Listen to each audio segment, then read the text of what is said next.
Hey there, really quick before I get started, this is a re-upload of my live crochet along tutorial for this adorable cake that I made for my mom for her birthday. If you want to follow along with the written version of this tutorial, use the links on screen now in the description below or by going to clubcrochet.com/cake. I also included video time codes in the description of this video and in the written instructions, so you can quickly jump around in this tutorial since it is a live crochet along. So I am talking to the chat pretty often and just, you know, talking with other crocheters. So if you want to just quickly jump around, use the links down there. There's also a left-handed version of this video that I uploaded, so if you want to follow along with the lefty instructions, links for that are also in the description. Okay, thanks for watching. Bye.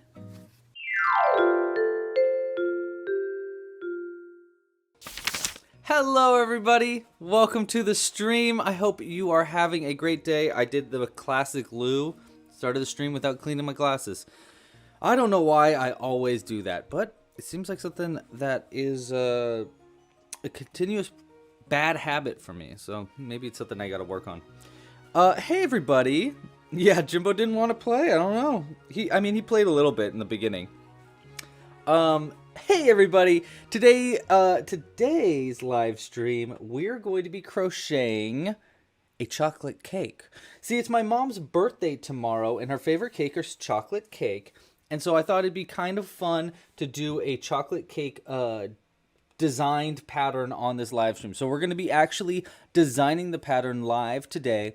I do not have a pattern written for this at all, but I will after this live stream. So that'll be kind of fun. It'll just be like a weird design along. Hopefully it'll go well. After the stream is over, I'm going to put it on the website as a pattern for members. I'll probably make it free for like today and tomorrow or something to maybe test it out. And then I'll leave it up for members. And yeah, that's the plan. Obviously I'll be going through the pattern live on camera because I'm figuring it out live. I do have a pretty good idea of how to do it, but I'm not 100% sure yet. My basic idea is that I want to do a chocolate cake with white frosting along the edges of the top and the edges of the base, and then do strawberry like accents on the center, on the top of the cake, using bobble stitches. That's my plan for right now. But we'll see how it goes. Wish me luck. And please consider crocheting along with me. In fact, if you like what's going on here and you want to help support, there are a few different ways you can do so. The first is just like this video down below, subscribe to the channel, and just crochet along with me. Just hang out and crochet. If you want to crochet with me, you'll need the following materials. I'm just going to be using brown yarn and white yarn probably as the main bits. I'll need a little bit of red and a little bit of green for the strawberries. And then I might need some safety eyes. I'll probably use 8mm. And then probably some black thread for the mouth.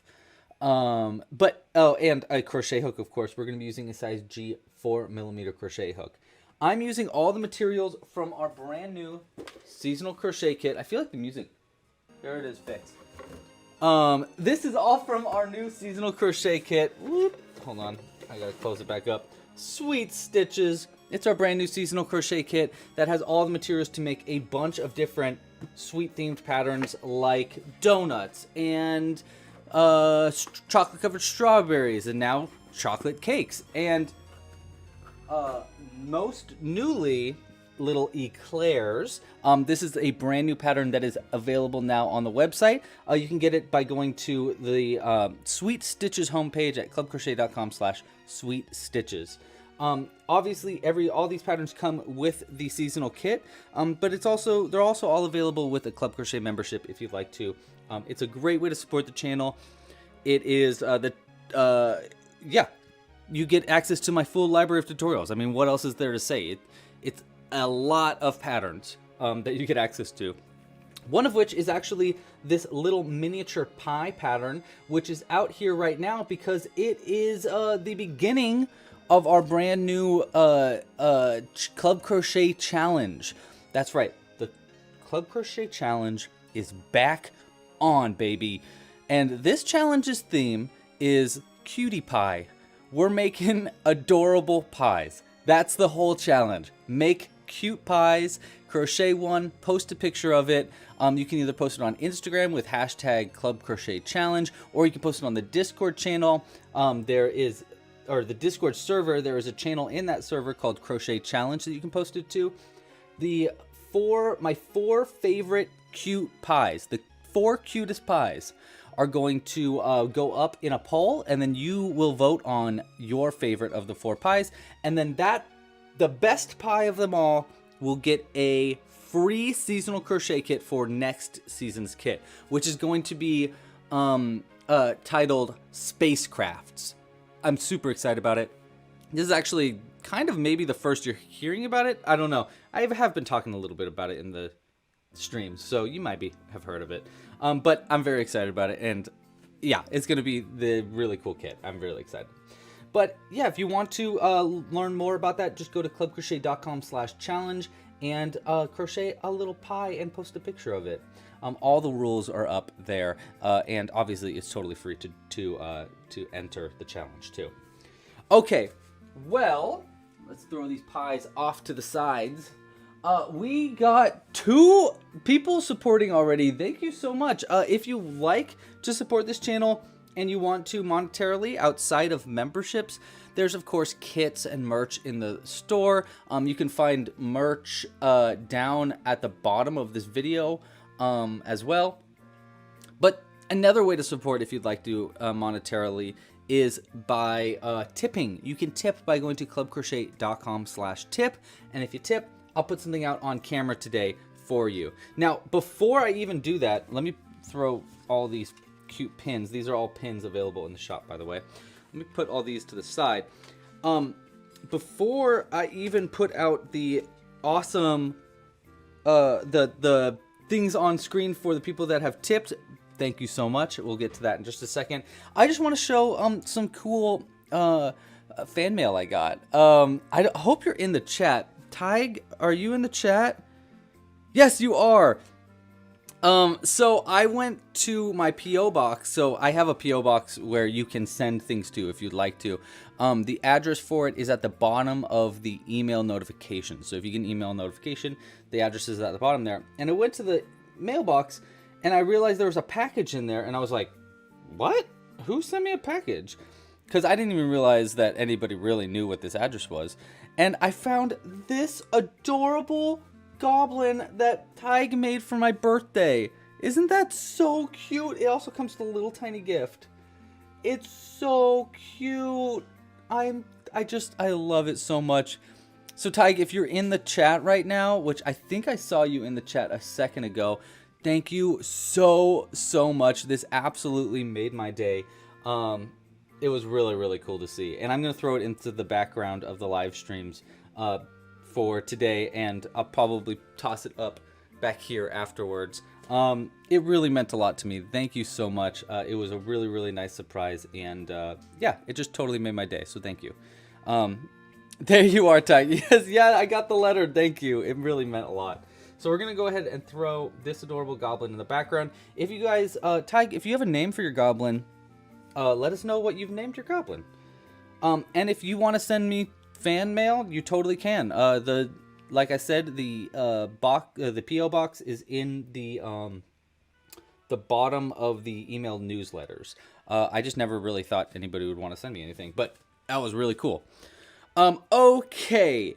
Next thing is to say thank you so much to the people that have supported before the stream has even started. So special thanks to Tina and Curious Snail. You guys rock. Thank you for tipping. Let's go ahead and throw a few things on camera for you. Let's see. We need to throw some new stuff out there that we didn't throw out last week. So, let's do this. We haven't had this guy out for a while, and actually, you know what? That's not really adorable. Maybe we want something a little cuter. Let's see. Something kind of cute. This is perfect. We'll throw one of these out for each of you. This is perfect. So, you guys get twins because you both supported at the same time ahead of the stream.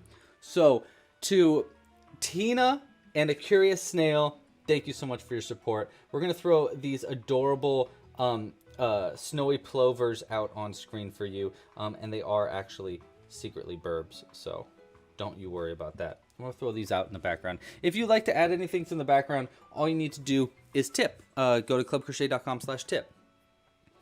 Okay, well, let's get crocheting, and like I said before, this is going to be off the dome, so I am making this up as I go. So, if I mess up, that's just the way things go.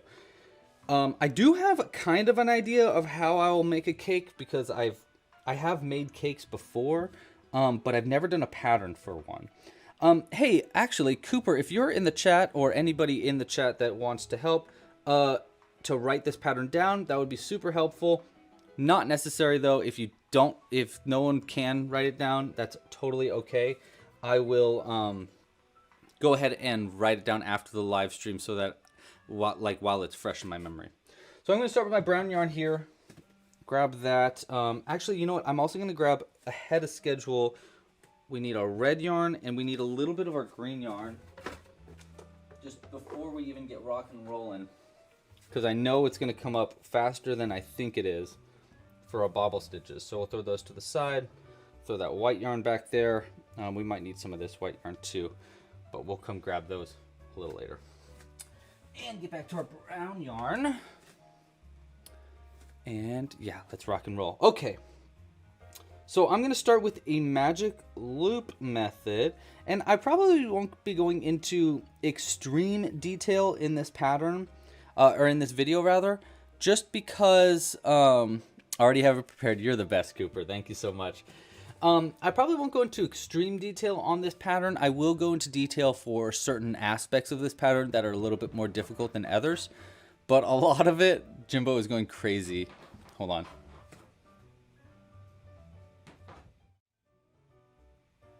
Oh, he stopped. He was going nuts for a second. I could hear him playing on that black box. He loves playing on that box. That's so funny. Okay. Okay, well, let's actually get crocheting. We're gonna start I'm gonna start with 6 single crochets into the magic loop. This pattern shouldn't be too difficult. I think if it goes the way I think it's gonna be going, I will probably give this an easy to medium level difficulty. I think the bobble stitches are gonna make it a little difficult. I haven't really come up in my head yet with how the bottom of this cake is gonna go. I was thinking about adding it to a plate, but I'm not totally sure. Okay, so that's gonna be the first round of stitches. Now I'm gonna use the stitch marker because I want it to be visible in the video where the ends of the rounds are, but what would be super helpful for that is if I had some extra yarn. Oh, here we go. So we'll use a little bit of this yellow yarn just to keep track of where the ends of the rounds are. There we go. Okay. So I get to name the goblin whatever I want to. Oh man, I came up with a really good goblin name yesterday, actually. I think it was like Chorb Rumbly or something. I was driving home from dinner with my brother, and I was like, I don't know, I just didn't put music on, and I was just thinking of a goblin name. I have no way to tell you why that happened. It just happened like that. And I think I came up with Chorb Rumbly. So Chorb Rumbly is the name of this goblin. Hello, Chorb. I'll definitely remember your name. It won't be forgotten. Chorb Rumbly. Da, da, da, da. Take your card off. Jill, yes, you should. Actually, you shouldn't even need to enter your card when you sign up for the, when you use the code to sign up for the membership. I think you might be able to do it without even using your card. There is a way to delete your card from the website so that it doesn't get charged again. I'm not 100% sure how to do it, but I do know that if you email contact@clubcrochet.com, it will we can help you out with that. I'm pretty sure there's a way to do it though. And if there's not, I'll make a way because that just seems like it would make sense. Okay, so I just finished round 2 and I didn't explain it at all, so things are going real good for me. Round 2 was an increase into each stitch. So single crochet 6 times for round 1. We're working in the round without turning, and round 2 was do an increase or 2 single crochets into every stitch around to get up to 12 stitches around. So a pretty standard way to start the amigurumi normally. All right, now round 3, I'm just going to increase it up again. The basic idea here is I'm going to increase it up to probably about 30 stitches, so it'll probably be about this wide by the end, maybe even a little bit more than that.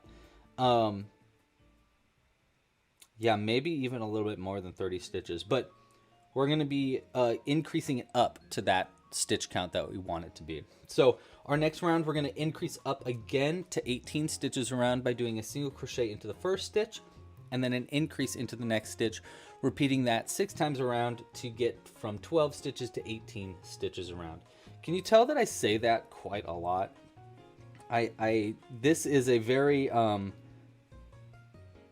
normal way for me to start my amigurumi, and I actually use that like vocabulary, the way I just said that. I say that quite often in my tutorials. I just wrote down yesterday the instructions for the next crochet pattern that I'll be recording. Hopefully this weekend. I think that it still needs a little bit of work to just like, usually I like to put in a lot of work into my patterns, like especially the complicated ones, to really think it through before I record the video, because once I record the video tutorial, you know, it's really hard to like redo it. So I've been working on the ice cream pattern a lot this week. It's it's really not that long. I thought it was going to be a lot longer. It was about 4 pages, I think, because I added in extra instructions for making a few different types of like cone for the ice cream and stuff like that. It's got a few little secrets and bells and whistles to it. This is going to be the harder pattern for this season. I do quotes for harder because there's going to be options for this pattern to make it easier. So if you don't want to make the difficult version, you can. So that's kind of the idea. What did we end up naming the strawberry from last week? I need to do a vote for that. Thank you for reminding me, because that was definitely the plan for today. I wanted to run through those with you, and we could choose one together or choose a few together and then do a vote for it, because I thought that would be kind of fun. So I'll get to that maybe after like the first part of this cake pattern, when we get to the part where we're just going to be crocheting it down. But let's continue on from here first. So we got round 1, 2, and 3. That's the end of round 3. We're going to continue on to round 4. Round 4, we're just going to increase it up one more time. So we're going up from 18 stitches up to 24. That be correct? I believe that's right. 18 to 24 stitches. But to do that, we're going to do 2 single crochets and then an increased stitch repeated 6 times around. So we're going to go over and over again, 2 single crochets and then increase 1 all the way around. So 1 and 2, and then an increase 1 and 2, like that. And we're going to just repeat that all the way around to go up to 24 stitches around.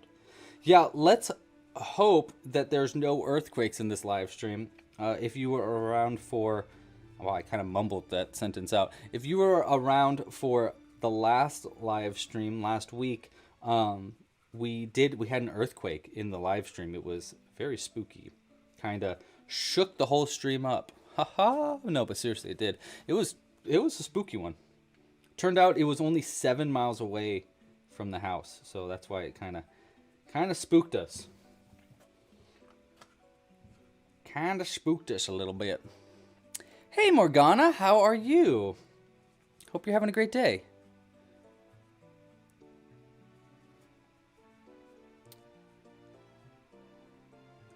Yeah, I'm not sure what size eyes and what kind of face. I think because this is for my mom, I think we're going to probably do like maybe more of a simple smile kind of face for this, but I'm not sure yet. Let me think it through a little bit more. Okay, so we just finished round 4. We're up to 24 stitches around. Now we're on to round 5, where we're going to increase it up yet again to 30 stitches around. But this round, I'm also going to be adding our bobble stitches to add strawberries. I think it'd be just to add a little bit more, I don't know, interesting aspects to this cake, so it's not just like a plain chocolate cake. I think it'd be fun to add some strawberries to the cake, and the best way I think to do that is probably just use bobble stitches. So what we're going to do for this round is we're going to do 1 single crochet, 1 mini bobble stitch in red and green. I'm going to show you how to do that in this video. Then another single crochet, and then an increased stitch. And then we're going to repeat that stitch repeat all the way around 6 times to go all the way around the piece. And it's going to increase our stitch count up to 30 stitches around, and we're going to be adding 6 strawberries all the way around the piece. There are 2 different ways we can do these strawberries, and I'll show you I'll show you the easy method, and then I'll show you the more difficult way to do it, which is I think the way I'm going to be doing it in this, because I want them to look like strawberries with the little green on them too. So let's give that a shot. We're going to start by doing 1 single crochet into the first, and before I even finish that single crochet, we're going to grab our red yarn here, and I'm going to start by just doing a mini bobble in red, just so I can show you how the mini bobble's done. Then we're going to undo that and do it again in the second technique to show you a little bit trickier way to do it.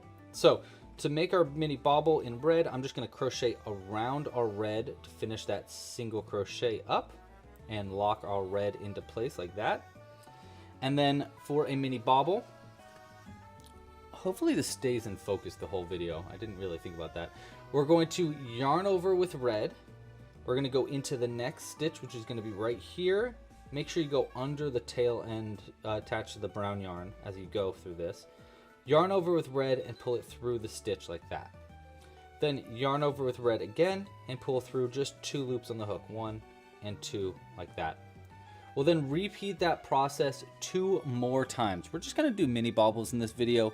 I think they'll be good enough. You can do bulky bobbles and stuff if you want to repeat that process more than 3 times, but I think mini bobbles should be enough.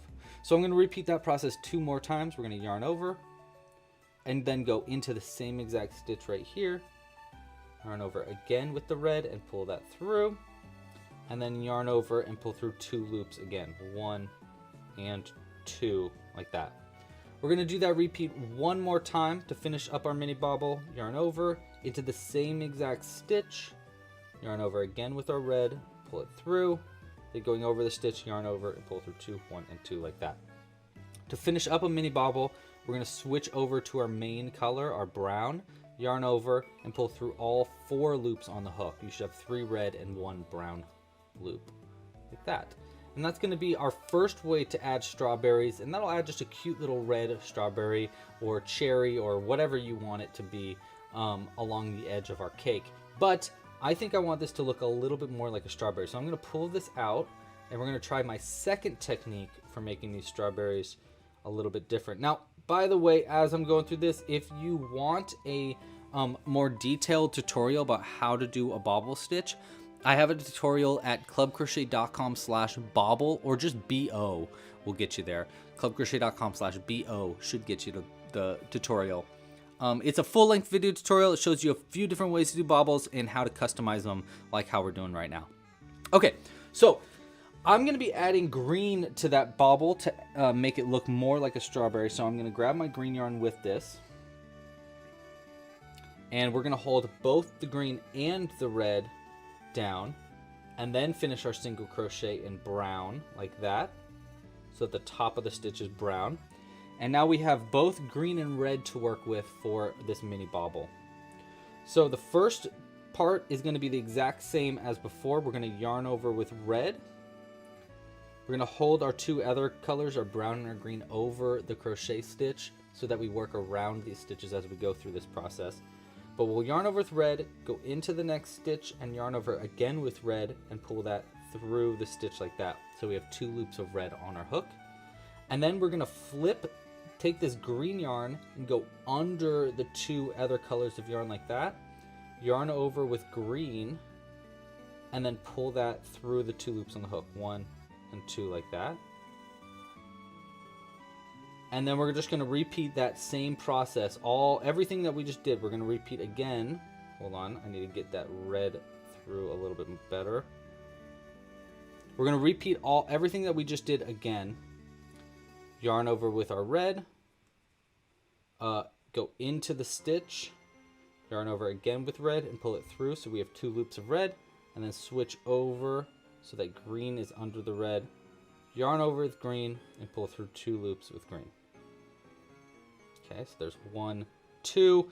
Let's do that repeat one last time, and this should make our strawberries look really cute. So we yarn over with red again, into the stitch, yarn over with red and pull it through so we have 2 loops of red, and then switch to green and pull through 1 and 2 with green, like that. We'll pull a little tighter. Okay, now I think this should make a pretty cute strawberry. So now we can switch over so that brown, so see how I flip brown under the 2 colors? And I'll yarn over with our brown yarn and pull through all the loops on the hook with brown to finish that bobble stitch. Half with green, half with red. Now it might have been good to do this the other way around so that the strawberries were facing out. I don't know. Let's see how this looks though. Okay, so that's our bobble stitch. Next we're going to just do a single crochet into the next stitch, and I'm just going to work around these the yarn just to keep them locked into place just for that 1 stitch, and then I'm just going to leave them hanging off to the side for when we get to the other one. And then the last part of the repeat in like the tutorial part of this round is we're going to do an increase into the next stitch right here. So just doing 2 single crochets into that next stitch to finish up that repeat like that. I think that'll be pretty cute. See how it's kind of like a little strawberry, and I added the little green to the strawberry to make it look more like a strawberry. That's the goal there.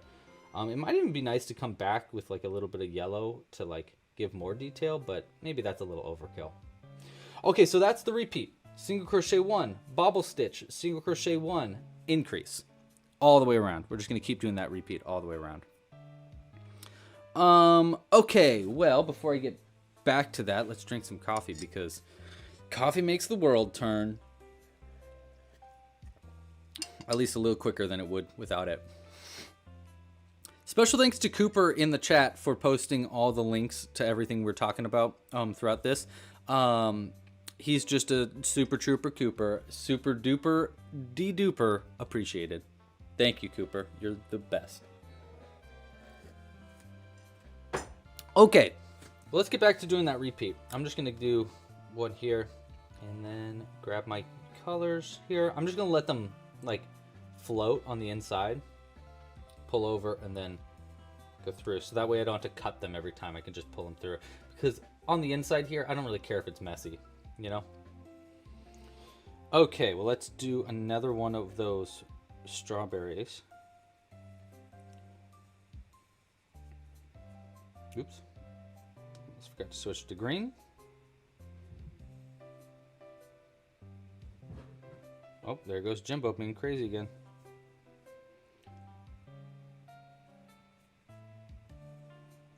I can hear him.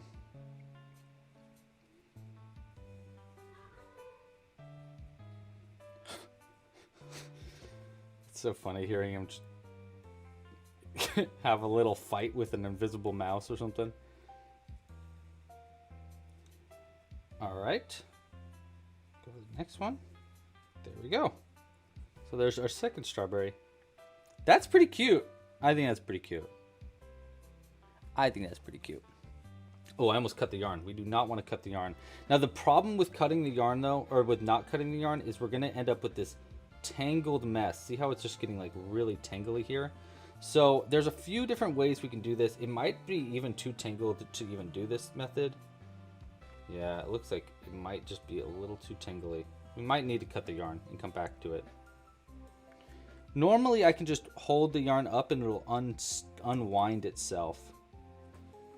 But it doesn't seem like that's going to be the case here. So what we're going to do is we're going to do one more strawberry and then we'll cut and let our yarn loose and come back to it after that. So let's do one more of this repeat with the strawberry. Just so that way it's 3 and then 3 that I cut off. You know, I don't do too many. These in between, through. Yeah. Yeah.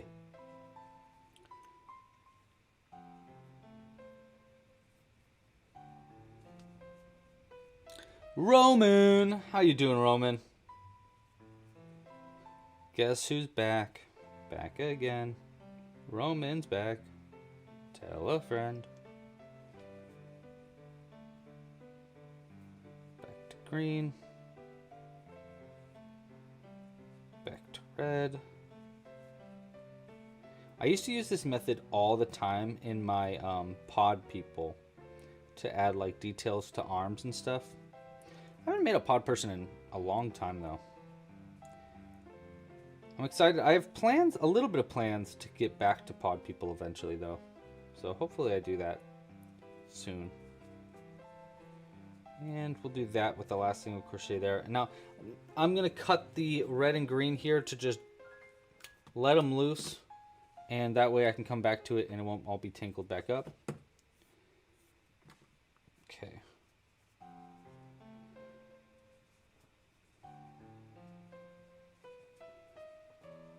Now the question is, after this round, do we want to make it even bigger? Or do we want to do frosting here along the edge of where these strawberries are? I don't know. I don't know what would be best if we did like edging or... You know what, we probably should do one more round of increasing after this actually. I think that would probably look better and give us more room to work with. But I guess we should probably finish this round first. I suppose we should finish this round first.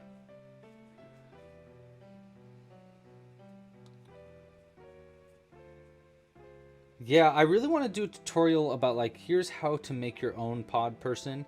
That was a huge goal of mine. That's been a huge goal of mine for a long time. That's why I've been considering doing one of these seasonal kits to be puppets, so that I could do pod people. I could do like just random finger puppets.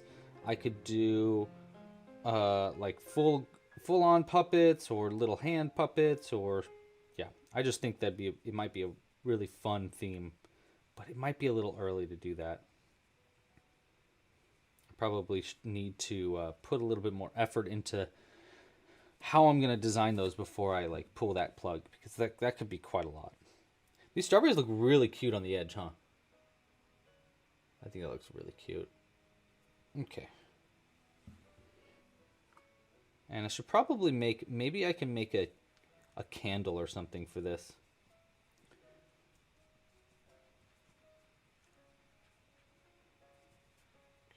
Okay, just a couple more rounds of, or a couple more repeats left of this strawberry. By the way. Can I do a Sid the Sloth? Yes, I can do Sid the Sloth. What does Sid say? He says, gosh, I used to watch that movie all the time. Oh, it's the last daffodil of the season. When I was in elementary school, I was in a puppet club. Wow, could you tell that I was in a puppet club in elementary school? Don't answer that. Anyhow, I was like really cool. Anyhow, so I was in this puppet club and I got my first puppet. I don't remember their name, what I named them, but I do remember what their voice was like, which was like this. I would say, "Hello, everybody. How are you today?" "Oh, a dandelion. Must be the last one of the season."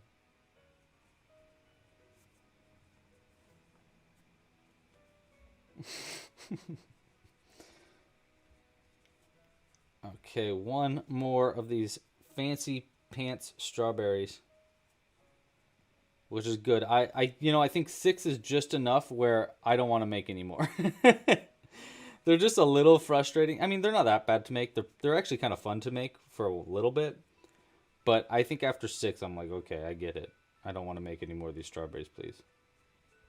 I've seen people do like handbags using this, like bobble stitch strawberries. And I'm always like, what, are you crazy? That seems like so much work. But I'm a lazy boy. I don't like to put in a lot of work. I do like putting in a lot of work, but I don't like putting into like a lot of work at one time for one project. I think that's my problem, is I like to switch things up really often. Okay, so we're about to finish up this round, and I should have 30 stitches around. I ain't gonna count. I can trust myself. There we go. Let's get that red knot through the stitch. Pull the stitch marker up. And that should be the end of that round. I believe that was round 5. 1, 2, 3, 4, 5. Yep. Okay, now for round 6, we're going to, I think we're going to increase it up one more time. So I'm going to make it just a little tiny bit bigger. So to do that, we're going to be doing 4 single crochets and then an increase repeated 6 times around. Pretty relatively simple round. Another just round of increasing it up, and it should get us up to 36 stitches around. Do I sleep? Lene asks, do I ever sleep, or do you think about what you're going to crochet next?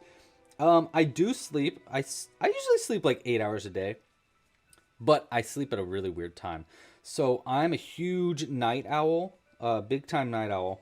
So I'm usually up till like 4 a.m.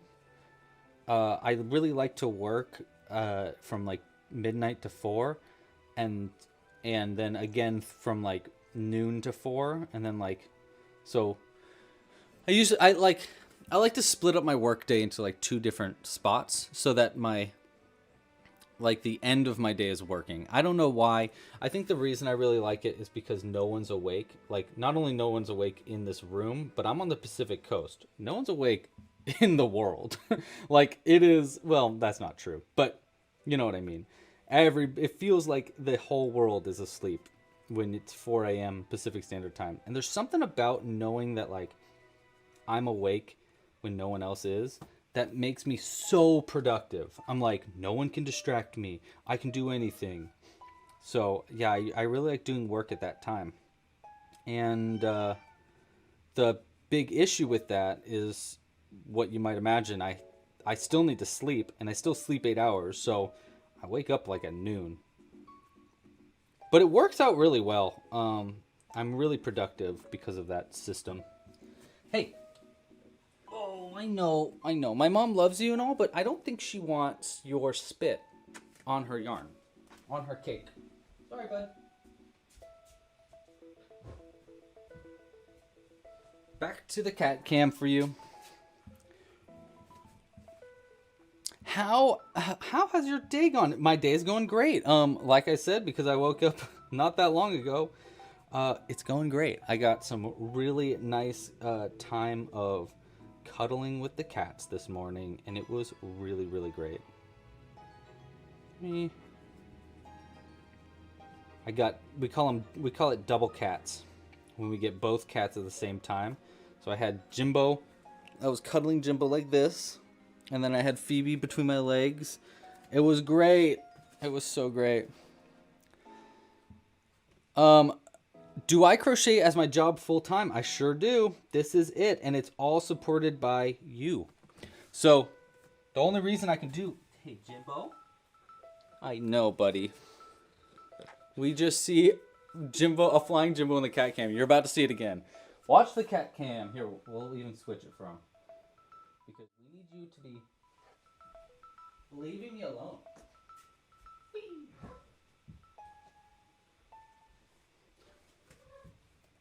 And then he comes right back. Then he comes right back because he thinks it's a game. It's not a game, bud. Not a game.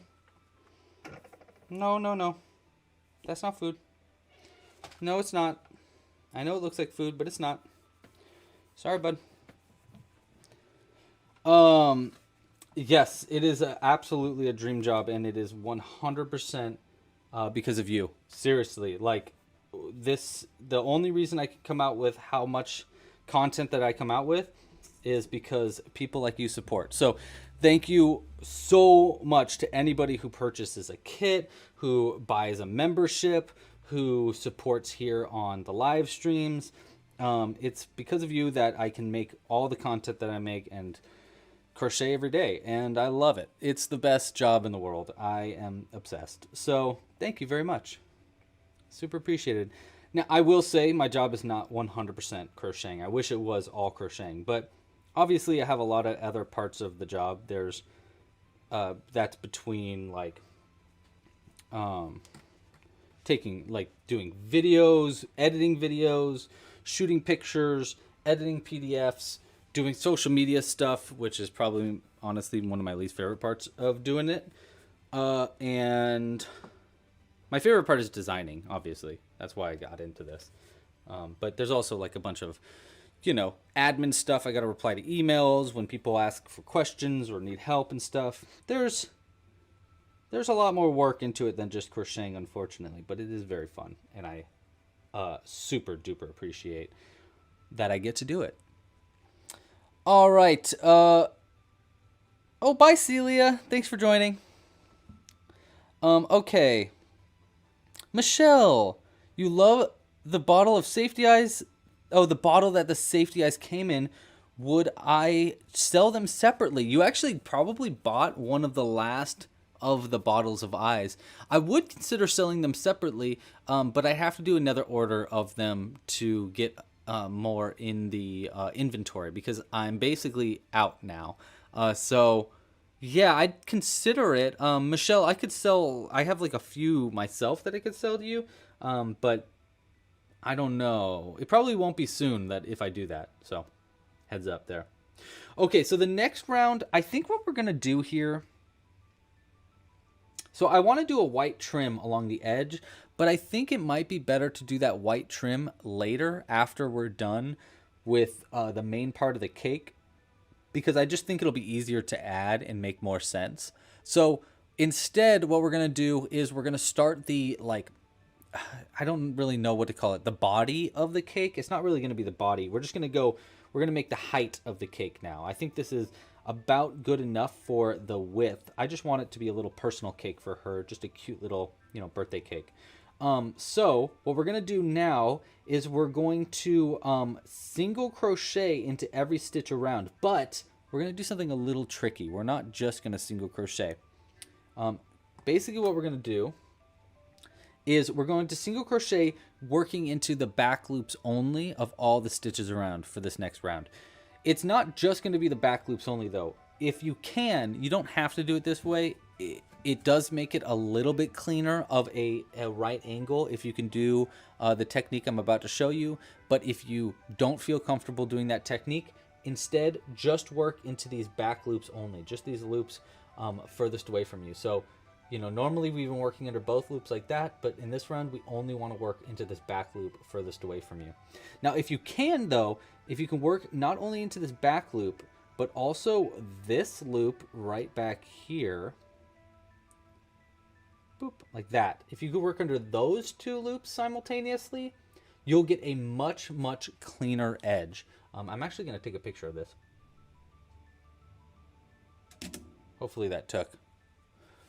Oh, there we go. Nice.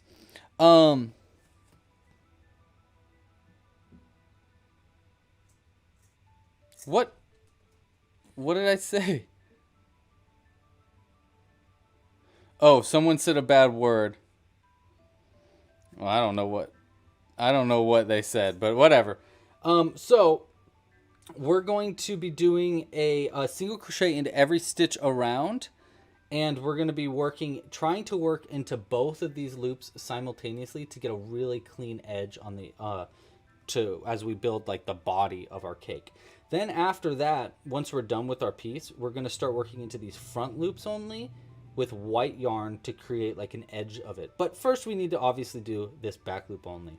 So this is going to be round, let's see, we did round 1, 2, 3, 4, 5, 6. This is going to be round 7. So for round 7, working into the back loop and the loop on the back of your stitch, you want to do a single crochet into every single stitch around.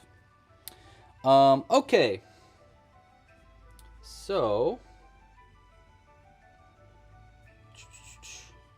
let's get our stitch marker up here too. Oh, you know what? Even before we do that though, I'm actually going to start by slip stitching into the first stitch right here. We're going to slip stitch into this first stitch and chain 1 like that. That's just going to give us a little bit of height and even a cleaner edge for this because it's kind of a weird end here. And then our very first stitch we're going to work into is going to be the same stitch that we just worked that slip stitch into. So the first one is going to be the hardest one to work into. Basically, take your crochet hook, find that first stitch that you stitched into right here, and go into that back loop only, which is going to be right back here. You know what? Let me zoom in actually because this part's going to be a little bit trickier. So this was the stitch we just slip stitched into. We want to work into this back loop here, and then we also, if we can, want to get the tip of this crochet hook into that loop as well, like that. See how we're under both of those loops? And there it is from the top. This just makes it a little bit cleaner. It's not like 100% necessary, but it does make it look a little bit cleaner, and it's a fun little technique that you can use. So I'm going to keep doing that all the way around.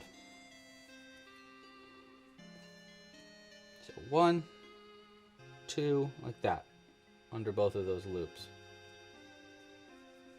And see how it's making this nice clean edge as we go too? And we're going to use that clean edge later on to add frosting. So it'll be like a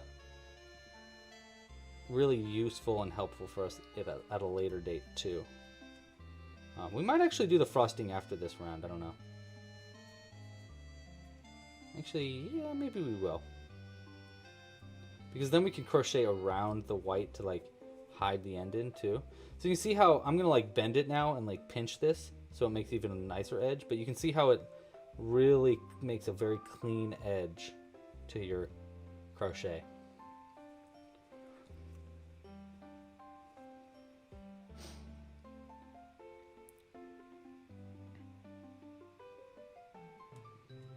Okay.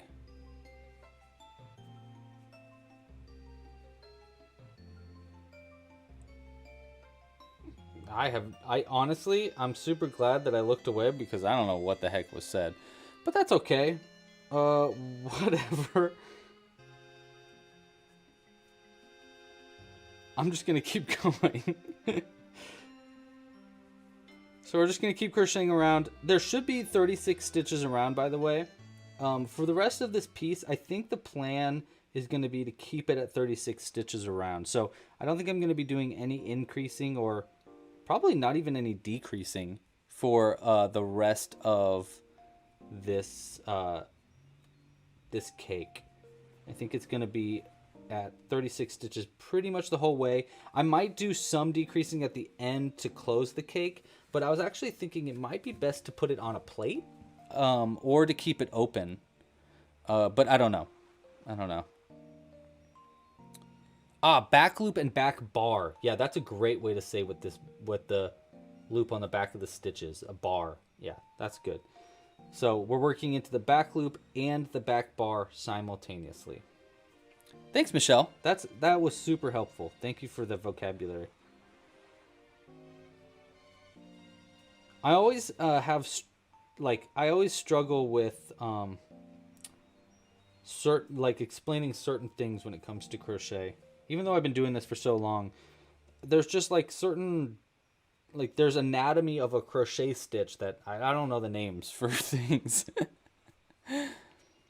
How would I make a farmer pod person? Oh, good question. I would probably make essentially the Mario pattern because it would give you like overalls. And then maybe not do a mustache instead. Instead of a mustache, I would add a hat to the top of it, like a farmer's hat. And I'd probably put I probably change the colors, of course, with the Mario. I wouldn't make it red and blue. I might make it like yellow and blue. Add a yellow farmer's hat to it that's added afterwards. And then I'd probably do like maybe a pipe cleaner, like a yellow pipe cleaner in the mouth, so that it looks like a little piece of straw. And then give them a like a pitchfork or something, and then maybe make a little chicken or something for them too. I'd probably do something like that.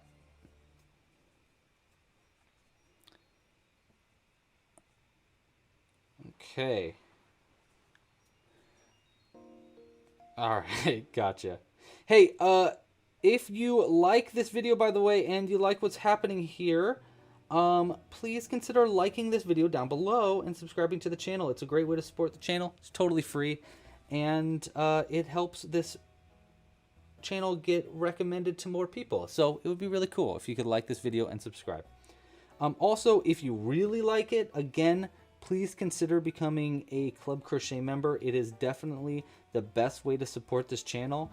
You can learn more by just going to clubcrochet.com, but you get access to the entire library of tutorials. You get early access to patterns. You get a discount in the shop. We're working on a bunch of additional perks soon for the website so that members get even more stuff. And I'm actually going to be sending out a questionnaire to anybody that has a Club Crochet membership probably early next week, because I really need feedback on like the membership stuff, because I have ideas and I want to see which ideas to run with and which ones to ignore. Okay, so I'm on my last stitch right here, by the way. So this is going to be the last stitch in our 7th round, I believe. Yeah, there we go. Like that. And now for the next few rounds of like the main part here, we're going to do like just single crochets all the way down to make it like, to give it height and stuff. But before I even do that, I'm going to call this round 7B. So Cooper, in the instructions, please call this round 7B. So we're going to leave our brown loop open here and leave it there for just a second. Now I'm going to add a frosting edge to all of those unused front loops only from round 6. So all these loops that we didn't use right here, we're going to be using in this round to create a nice frosting edge to go around the outside. Now obviously you could use brown, you could use even black, could be kind of fun, but we're going to be using white because I think it'd look a little bit cleaner. So let's go ahead and grab our white yarn here. I don't think we're going to need very much. We'll need this again later on because we're going to do a second round of this frosting on the bottom of the piece too. Basically, here's the idea. We're going to take, first off, fold the stitch marker over like that. We're going to pull a loop through the first unused front loop only. So right here, we're going to get our crochet hook into that front loop just like that. And we're just going to make a loop on our crochet hook and pull it straight through that stitch. You don't need to make a slip knot or anything like that. I think just a loop will be fine. And then after you pull that loop through, we're going to yarn over and chain 1 just like that. Okay, so I'm going to try doing, I think I'll just do a chain and then a slip stitch into the next, and then a chain and a slip stitch into the next to make just like a little bit of a frill as we go around with the frosting. So we're going to call that our chain, and then we're going to go into the next stitch right here and do a slip stitch into the next stitch. Oops. Like that. Okay. And we're just going to repeat that all the way around to get to the beginning of the round again. So yarn over, chain 1, go into the next stitch right here. Remember, we're using those unused front loops only from round 6. And we're just doing a slip stitch like that. And see, it's just going to create this little like edge as we go around. And the reason I'm doing this now instead of later is because I think it's going to be a little bit easier for us to hide the tail ends of this white yarn now rather than doing it like after the piece is already sewn closed or whatever. See, so it's just going to create this nice little cute frilly edge along the outside. Just to give the cake a little bit of, I don't know, something. Zoe, this is the full tutorial on this. I'm going to call this the full video tutorial for this pattern. And then I'm going to put this on the website as a written, with the written instructions after this live stream. So if you want to get any extra help, or, you know, if you want any additional information for this pattern, please ask now while we're recording it. I'm actually also going to take a picture of this so I can get a good picture for the PDF. Boom. By the way, that's actually how I do it. I don't know if you can see me doing that. Can you see? I take pictures by using my nose a lot of times in my patterns, which is just this funny little thing that I do, just because usually I need both my hands free. So, and I can just touch the screen on my computer to take a picture. So I just go with my nose and I'll just go like that. Just tap it with my nose and it takes a picture. So it looks really funny. Sometimes if you see a picture, any pictures of things where it's both of my hands are in the picture, I guarantee you that's how I took the picture. Is I was holding it out like this with my butt out and then taking a picture with my nose.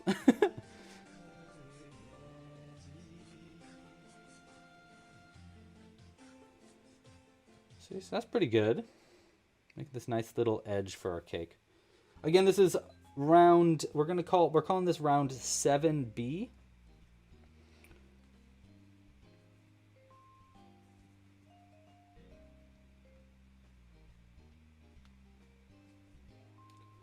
Just because I think it's a little bit easier to explain that way.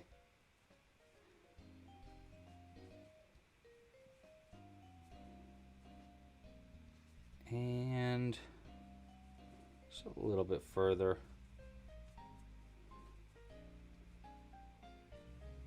I wish I took a picture when I was doing those strawberries too.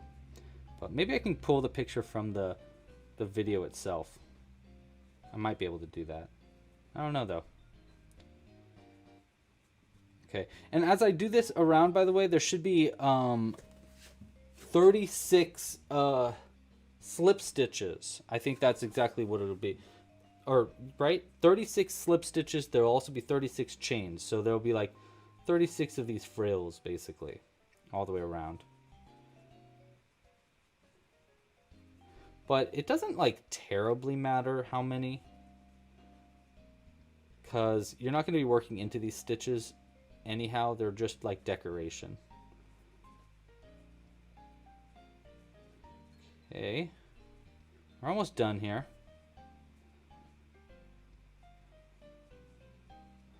Why do I yarn over for my crochet and not under? Okay, so that's a good question. So a lot of people do, they call it an X single crochet. It's basically, instead of yarning over your crochet hook like this, like I'm doing, people will yarn under the crochet hook and pull under it. Personally, I do think it makes a pretty clean single crochet looking stitch, but it does make a lot of other stitches way more difficult. So like bobble stitches with yarn unders are like really tough. It also makes your stitches really dense and hard to reach. So I usually kind of just don't like to deal with them. Okay, wait. So before I'll talk more about that in a second though too. For this next part, by the way, just a heads up, this looks like it could be a really cute pie. So just throwing that out there. Don't forget the Cutie Pie Crochet Challenge is on now. And look, I did the same frill thing on the outside of the pies too. But the Cutie Pie Challenge is out now. So if you want to crochet a pie and post a picture of it, you'll be entered to win a free crochet kit. So just consider it. You can learn more by going to clubcrochet.com/challenge. Okay, for the end of this round, by the way, we're going to pull this stitch marker up and around like that. And then I think what we'll do for the last part here, we could just cut and hide the end in.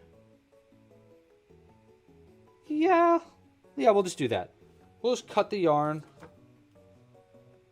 like that, pull it through, and then I'm just going to hide the end in. And the best way I think to do that is going to be by threading it onto our needle. And we're going to go through the back of the first chain. So we're going to go take our crochet hook or our yarn on our needle here and go into the back of this stitch right here, like that. You know what? Let's get a picture of this as we go. Perfect. That was great. Okay, we're going to pull it through like that.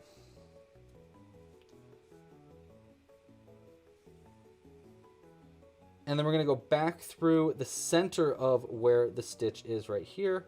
And then we're just going to hide that end onto the inside of our piece, like so. And just pull it nice and tight. So the idea here is we're trying to like simulate the end of the same end, so it's kind of hard to see. It's a little easy to see though, I'm not going to lie. But it's okay. All right, we're also going to take this other white tail end from the very beginning, and I'm going to pull this with our needle through the stitch also. And we're going to work around both the white tail ends in the next round as we go to just kind of hide them on the inside and keep everything stitched together and sewn together really, really well. Okay, so that's going to be the end of round 7B. For the next round, we're going to be on round 8, and for rounds 8 through, I don't really know exactly. Let's see, rounds 8 through, I think we're gonna make it about this tall, so that'll be probably 1, 2, 3, 4, 5, maybe around 6 rounds.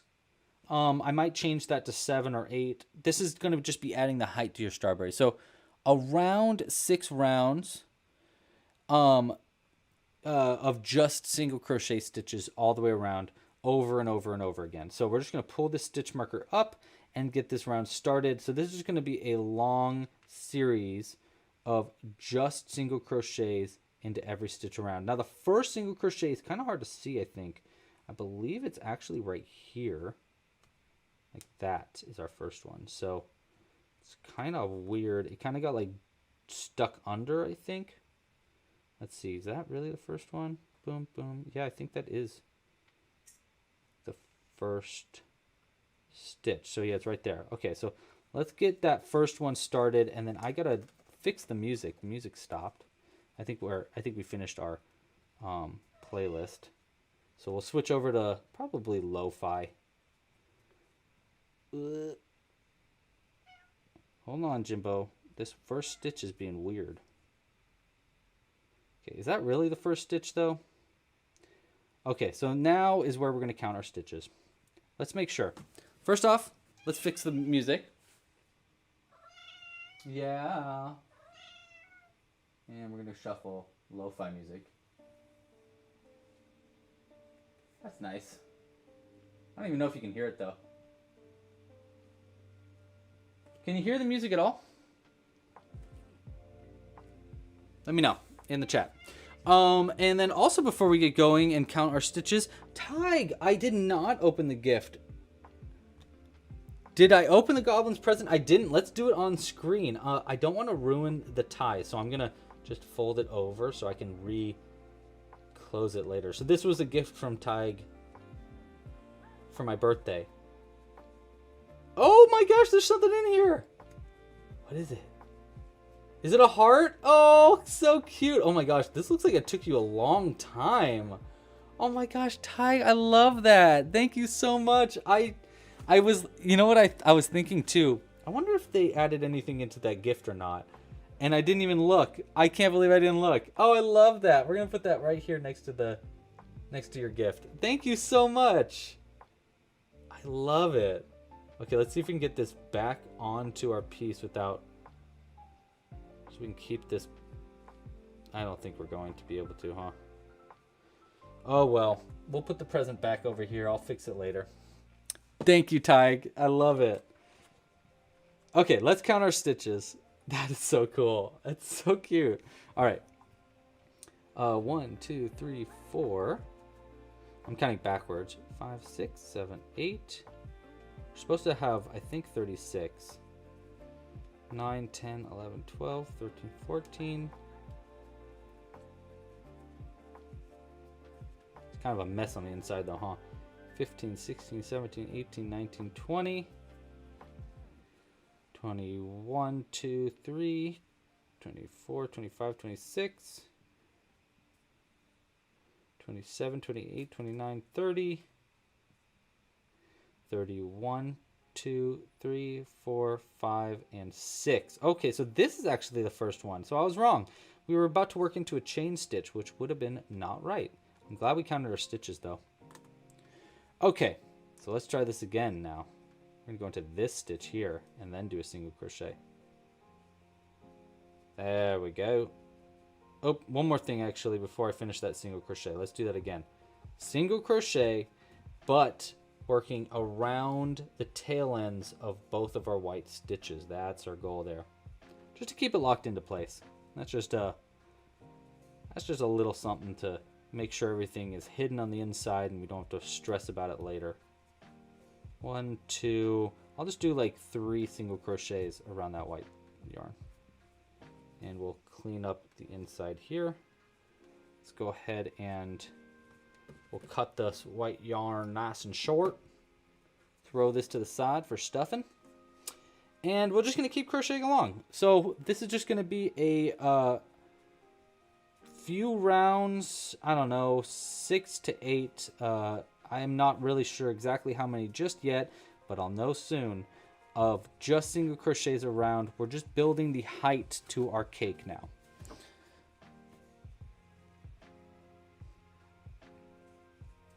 Yeah, this is a very good technique for making pie crust, Morgana, and just like any other ridges. So I also use it for, I actually use it for the edges of the heads of my burbs too. So you can see right here, I use the same technique for the edge of the burbs to give it like kind of a frill. Pretty useful technique. You can use it for like skirts too, just stuff like that. Maybe even a tutu on a really small crocheted thing. You might want to do like bigger stitches than just slip stitches though. You can't really hear the music, but you don't really mind much. Okay, you know what? Let's do a quick poll. How do we feel about the music? I'm curious. Music question. Louder lo-fi music. No music. New music, or keep it as is. Okay, so let me know what you guys think about sound, just sound preferences there. How do you feel about music on the live stream? Do you want it? Do you like it when it's quiet? How do you feel about the audio for the stream?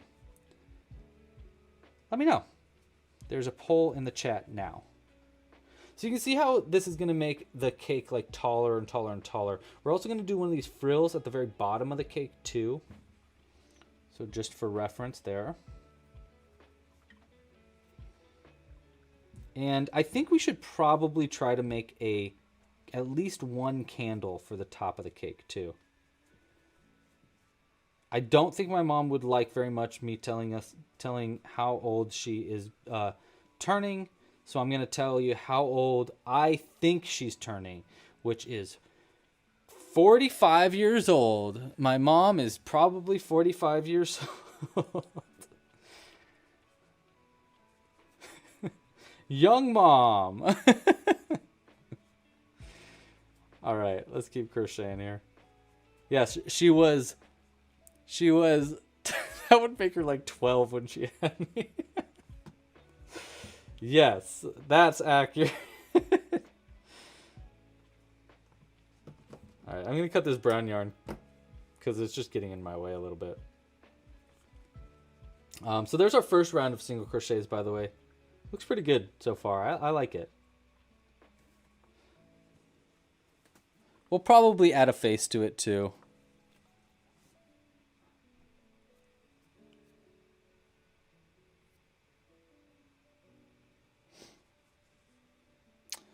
Ooh, could I put a frill in the middle so it's more layered? Oh, that's an interesting idea, Sunshine. That is an interesting idea.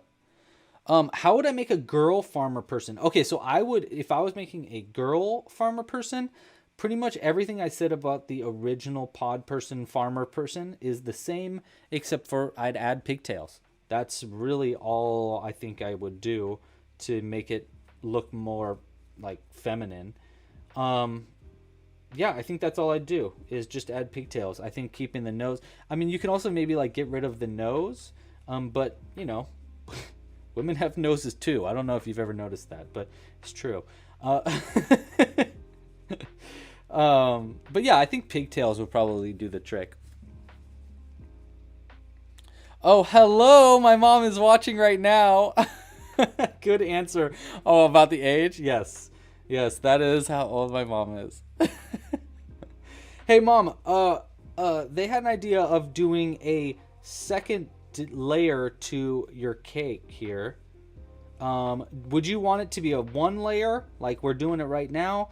Or do you think we should add in another layer of frosting in between, maybe around like this stitch right here, to add like this again right here? What is your opinion on that, Mom? And thanks for joining the chat, Mom. I was, part of me was like, oh, I hope she doesn't see this so I can surprise her with it. But then the other part of me was like, she's gonna see it. She's gonna see it. She gets the emails, I'm sure.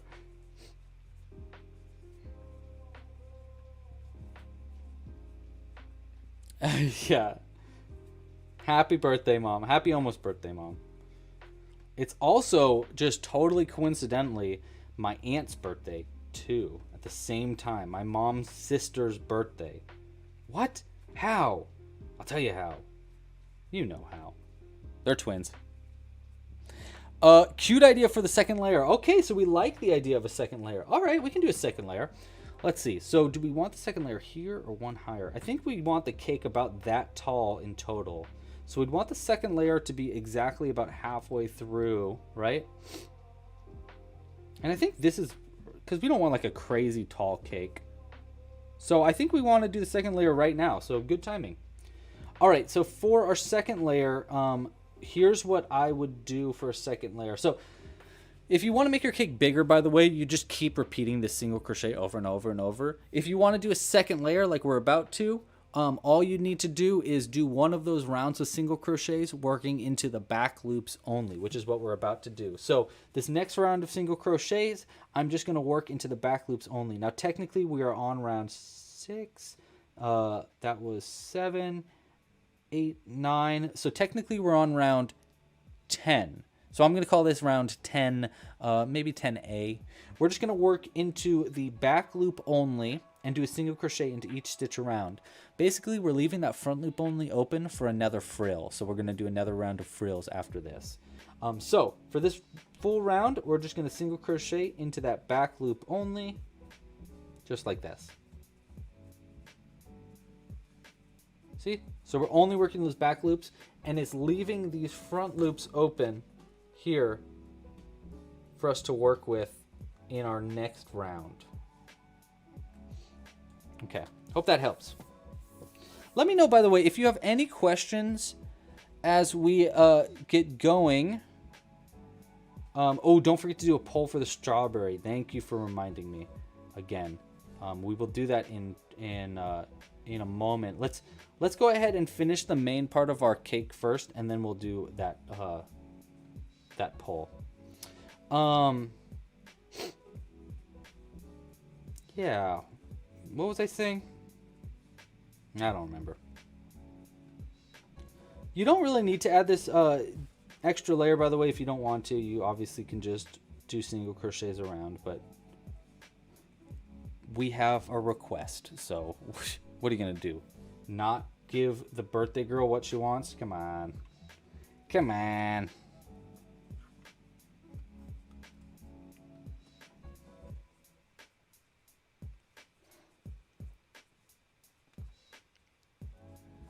More layers equals more frosting equals better.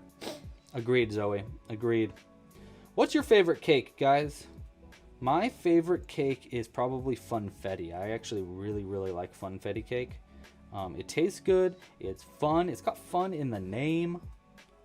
Can't go wrong. It's cute. I feel like you only ever get it on a birthday. I like funfetti cake. There, I said it. How many rounds of single crochet did I do? So I did, so here's how I would write it down, Cooper. Round 7 was right there. So I would say round 8 and 9. So 2 rounds of just single crochets into each stitch around. And then round 10, working into the back loops only, single crochet into each stitch around. That's how I'd say it right now. Now, we're going to call this round 10B.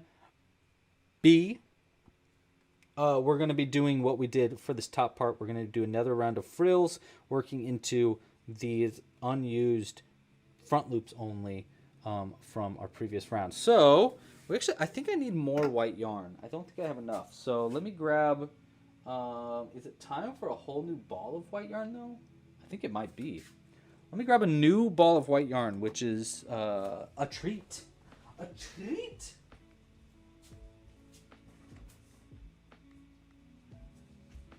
How fun. So we're going to grab our white yarn here. Thank you, Jimbo. Jimbo meowed with that. That was cute. All right. And we're going to do basically exactly what we did in this top round for this round 10B. We're going to go into that first unused front loop only from round 9. That's going to be right there. Create a little loop with your white yarn. Yarn over with your crochet hook and pull it under that stitch like that. And then we're going to yarn over and chain 1 with that yarn.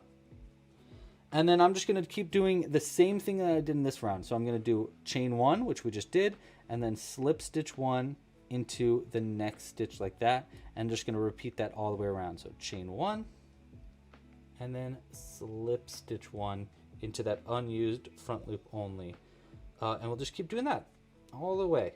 Chain 1, slip stitch 1, chain, slip stitch. And then at the end of this round, we're going to do that same hidden end method that we did before, and crochet around the tail ends of this white yarn to help lock all of this yarn in place and just like hide it. You can see how it's making this second layer of cake.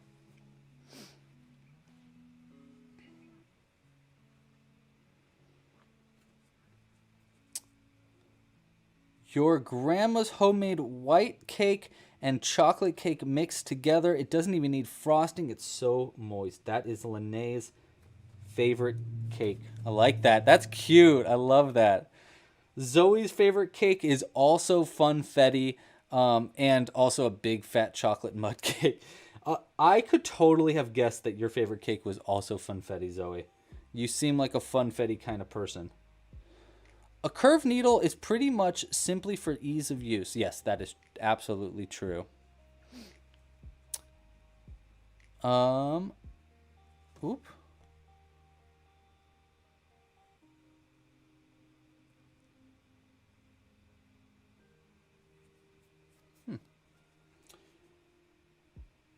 Yeah, it definitely. So what I've found with kids being able to crochet, they're talking about kids in the chat and how old. I think they're talking about how old to be able to crochet. I'm not really sure, but what I have found with teaching kids to crochet, What it depends on is less the kid's age and more the kid's ability for patience. So, like, there, I have taught kids that are like really young that I never thought would actually be able to crochet, like 4 years old, able to crochet, because they are just super duper patient 4-year-olds. Because usually a 4-year-old isn't that patient. But I think on average, we're looking around probably around 8. Usually is like the around the age where kids are patient enough to learn to crochet.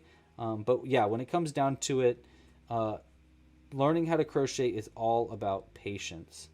And there's a level of dexterity to it, but for kids, the dexterity is probably, you can probably be able to crochet, like your hands will be able to crochet somewhat well.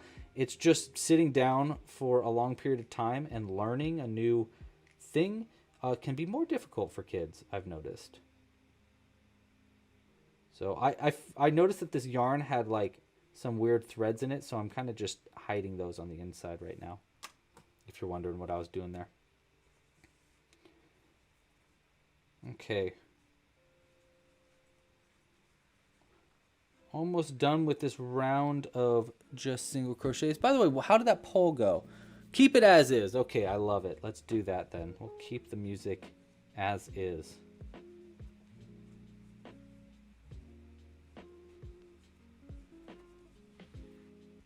Best cake that Ivy has ever had in the chat. They say a cake from a Russian bakery in Seattle that your aunt bought.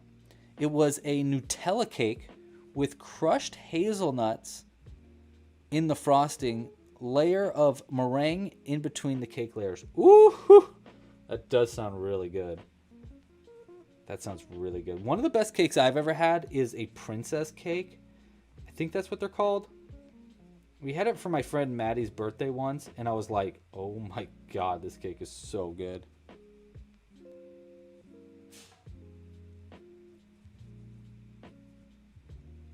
So good. I think I just heard Jimbo sneeze in the other room. Okay, so that's going to be the last of our slip stitches and chains. I'm going to go ahead and do what we did in our round above here. We're going to cut the yarn kind of short, maybe about like that long. Pull it through. And we're going to do the exact same hidden end method that we did before to hide that end in. And then we'll keep crocheting around in our brown yarn to continue on the height of our crochet. But you can see how we're getting pretty close to the end here for our crochet. We don't have a whole lot of room for a face, so I don't know if my mom wanted me to add a cute little face to this or not. We should probably ask her. Hey mom, are you in the chat still? If you're in the chat, let me know. Do you want me to add a face to your cake, or do you want it to be all natural? So I'm going to go into this first chain that we made right here, into the back loop only of that chain with our yarn, like that. And then back into where this end is coming out of, and then on the inside like that. And then we're also going to take this tail end here, and we're going to pull that on the inside too. And then we're going to work around both these white tail ends for the first few stitches of our next round to make sure that they're locked into place. I believe this next round is going to be round 11. Let's count our brown rounds though. So we got 1, 2, 3, 4, 5, 6, and 7, 8, 9, 10. Yeah, we're on round 11 now because we called these frill rounds, like we called them B rounds. So we're on round 11. We'll pull our stitch marker up here and just keep crocheting around. At least 2 rounds now of just single crochets around. No word yet from mom about if she wants us to add a face or not. So we'll just wait patiently. Looks pretty good so far though. I'm pretty happy with how this is turning out, not gonna lie. Now the real question is, do we want to add this onto a plate? Or do we want to just like do a do a closed end or something. I'm not really sure. Not really sure how we should finish this cake up. I think we should probably just do a closed end instead of doing it on a plate so that my mom could put it on a plate if she wants to for decoration or something. I could see her really wanting to do that.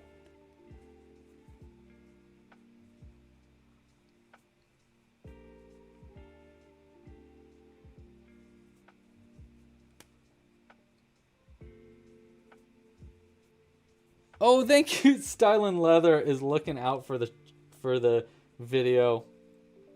Stylin' Leather just said, "Hey everyone, don't forget to hit the like button." Thanks, Stylin' Leather. You're great. Hopefully up. Yeah. Dude, super big thanks. Thank you very much. Lene, do we start on a simple project? I'm guessing you're talking about for your kid. Yeah, I definitely would start on a very, very simple project. In fact, I'd start on just like making chains. Like just making like friendship bracelets by using chain stitches. I actually have a video somewhere on my channel for that.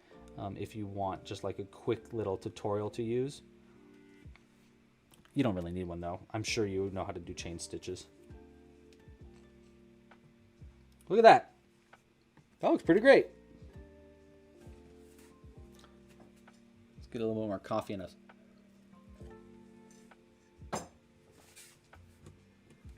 All right, that was round 11. Continue on to round 12. I'm going to go ahead and hide that little, see this little thread? It's bugging me. This stuff is bugging me. So we're going to trim it nice and close and just try to ignore it. There we go.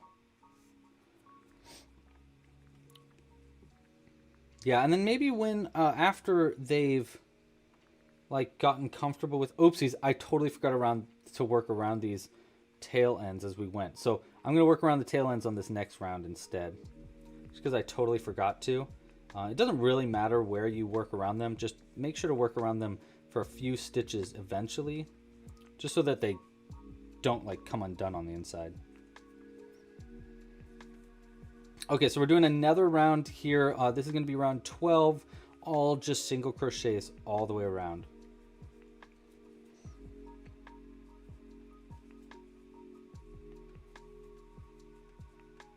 And then we'll just keep crocheting around. I actually think this might be the last round of like our normal size cake, unless we want to do one more round just to give it a little bit of extra height, but I think it's a pretty good size for a cake.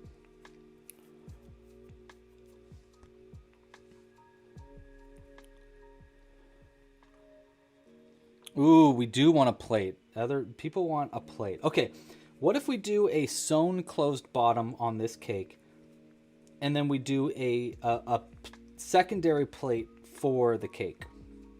I think that'd be probably a good idea. I know exactly how I do a plate. Plate would be easy, especially even doing a frilly, like lacy end to the plate would be super easy. I can do that.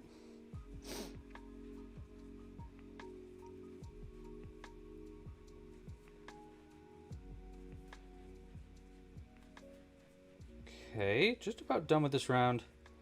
11, 12. So this is round 12 again. Just for a reminder.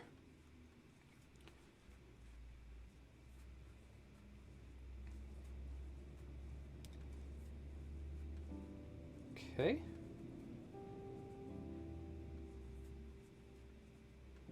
And that'll be the last stitch. You still should have 36 stitches around if you are making your cake the same size as I have. I think that's pretty good. Let's see. Do we want to really add one more layer or not? The problem with adding one more layer is it will make the 2 layers of the cake, not like a whole layer. I'm just saying, do we want to add one more round of single crochets? Now, the problem with that is going to be that the top layer is slightly more thin than the bottom layer. But I don't know. I feel like adding one more layer to this might look more cake-like. Not really sure though. Well, here, one thing I definitely want to do is get rid of these stitch markers. It'll give us a better idea. So we'll go ahead and remove these stitch markers here. just from the top. Of course, we still need to make a candle probably.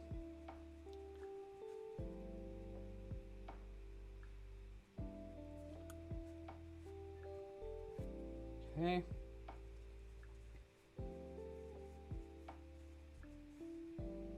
There we go. Okay.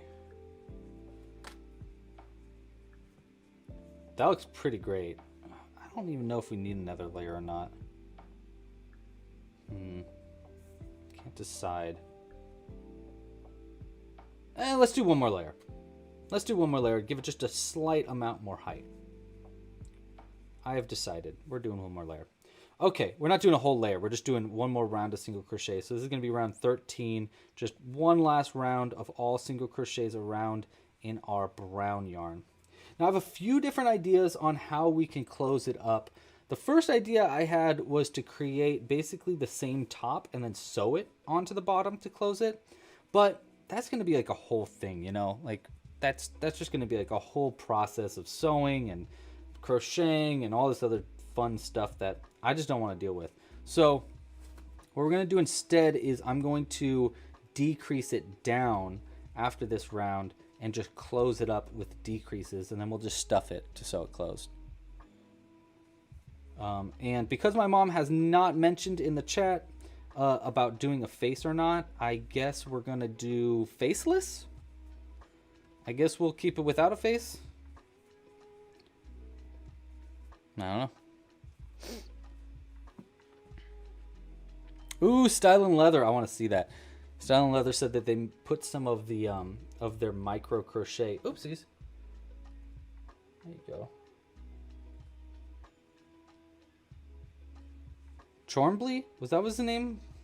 I already forgot your name. I'm so sorry, buddy. See, I should have wrote it down on a piece of paper. Pinned it to you. Chor Bumbly? Who can remember our goblin's name? From the beginning of the stream. Sure to the face. Okay, my mom said sure. My mom says sure. Alright, we're going to add a cute face then on it. We'll do a pretty low face too. We're not going to do it on the top. So we'll just add a face into like right around here. So that you only see it when you're looking at it from the front like that. Okay, so I think we should do, what do you think, 8 millimeters? Let's do 8 millimeter eyes. That is a 6 millimeter eye in the 8 millimeter eye bucket. So we're going to take those out. And that's a 10 millimeter eye in the 8 millimeter eye bucket. Looks like we just got a mix of eyes in here. I'm going to have to empty all these and redo it. Okay. Is that one 10 too? Yep, that one's 10 too. 10 2. Here's an 8 millimeter eye. 1 8. And I think that's another 8. Or is that 10? Nope, that's 10. Good thing I can tell the difference. There's our second 8. Okay, we'll throw these ones to the side. I'll clean this out later. Oops, we need a back of the eye too.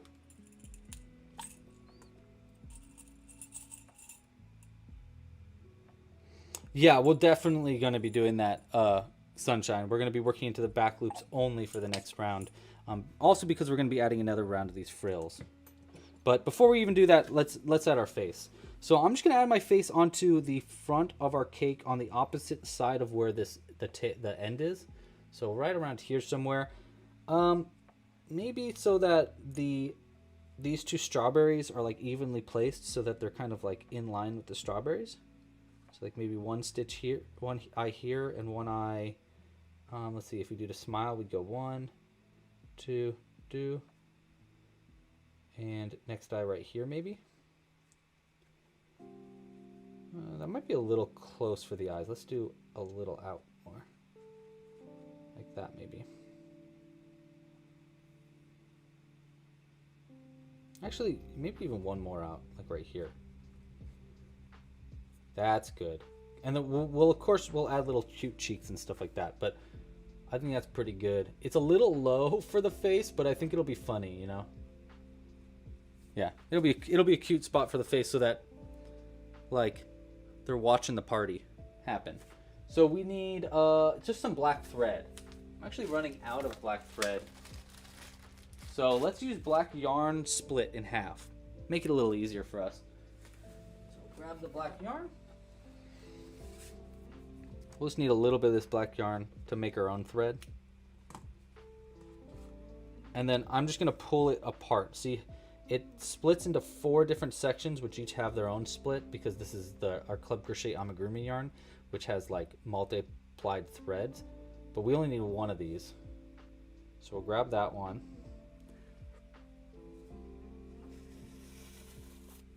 There we go. I think that should be enough for a face. So we'll thread this on a needle.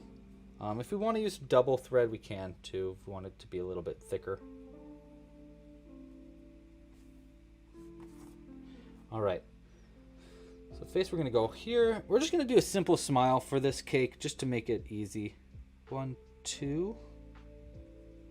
That. We'll make actually a really cute, tiny smile. It's right there. I'm going to come up through the middle right here. I'm working on a tutorial, by the way, soon for a bunch of different ways to make faces for your amigurumi. So just heads up, that is in the works. Okay, like that. But there's a really cute, easy smile. Super cute, super tiny, very adorable.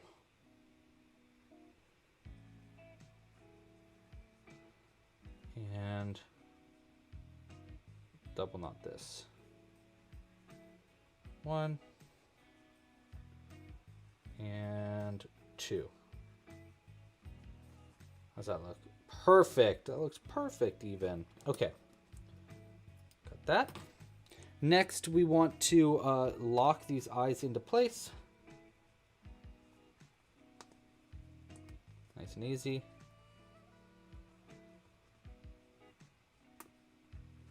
Boop-a-dee-boo.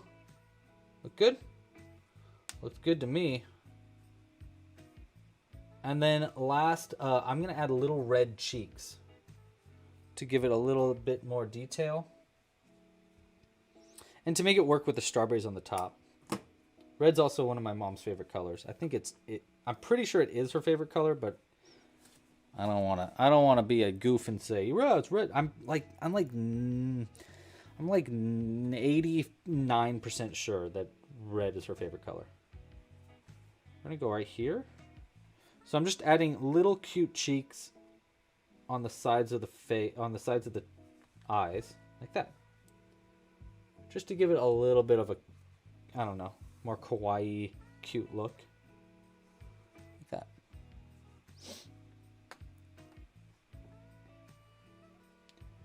And just double knot it.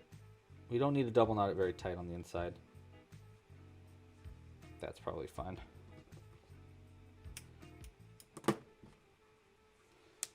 Yeah, great. And then another one over here. Like that.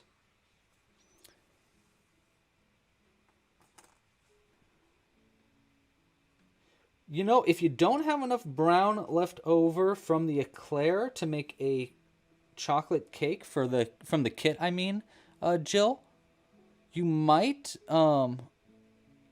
be able to do like a vanilla cake using all the white, or you could use any of the other colors. You can do a pink cake too. That'd be really cute, actually. So there you go. I like it. Very cute, very simple face. All right, let's continue on in our crochet. We're on round, I don't remember, but we're gonna start closing it up here. So I'll pull this stitch marker up here. Let's start by counting our brown stitches, because those are the rounds that we're counting. Also, Jill, I did see your question about the hoodies. Jill wants to know why I haven't got the hoodies into the shop yet, and it's because I'm lazy and I forgot. So I'm going to write this down so I don't forget. I've got a pretty big to-do list for today. So let me add that to the list though. Hoodies. I also have new stickers that I've been wanting to add to the shop for a long time that I've been really lazy about. So I need to get those in the shop too. Round 14. Okay, thank you, Cooper. I'm just going to count just to be sure, but I'm pretty sure you're right. So 1, 2, 3, 4, 5, 6. That was 7, then 8, and 9, 10, 11, 12, 13. You are correct, sir. Round 14. So for round 14, we're going to be working to the back loops only, and we're going to start decreasing it down to start to close our cake up. So for round 14, it's going to be 2, 3, 4 single crochets and then a decrease. Not a invisible decrease, not a single crochet 2 together, but a sharp decrease. This is a decrease. This is the first way that I use to decrease, and it makes a really, really closed end, which is exactly what we want on this, because we don't want any kind of like oomph to it. We really want it to close in. Now this is probably the least attractive way to do a decrease, but it does the job really well, and because it's going to be on the bottom of our crochet, it doesn't really matter.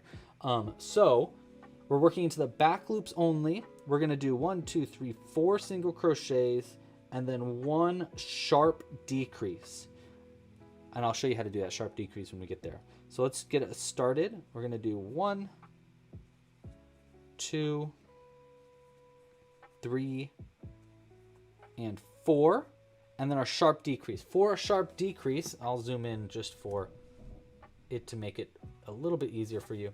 For a sharp decrease, we're going to go into the next stitch. Again, we're only working the back loops only. We're going to pull a loop through.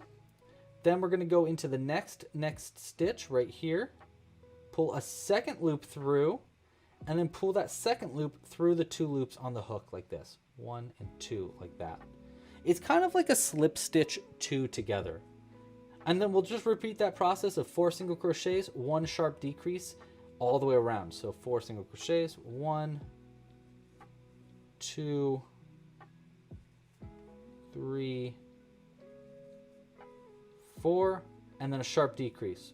Next loop, pull a loop through. Next loop after that right here, pull a second loop through and pull that second loop through the 2 on the hook like that. And see how it's like really going to close it in? It's going to make it really closed in really fast. So that is the goal here. All right, I can zoom it back out now. This is going to be a fun impromptu pattern. Now, I will say this pattern is not going to be meant for the seasonal crochet kit. And what I mean by that is like the seasonal crochet kit makes a certain amount of patterns, and then there's a bunch of alternative patterns that you also can do with your seasonal crochet kit. And I think this is going to be one of those alternative patterns. The only reason I say that is because I want to make sure that you have enough yarn left over to make all the patterns that the kit is actually designed for.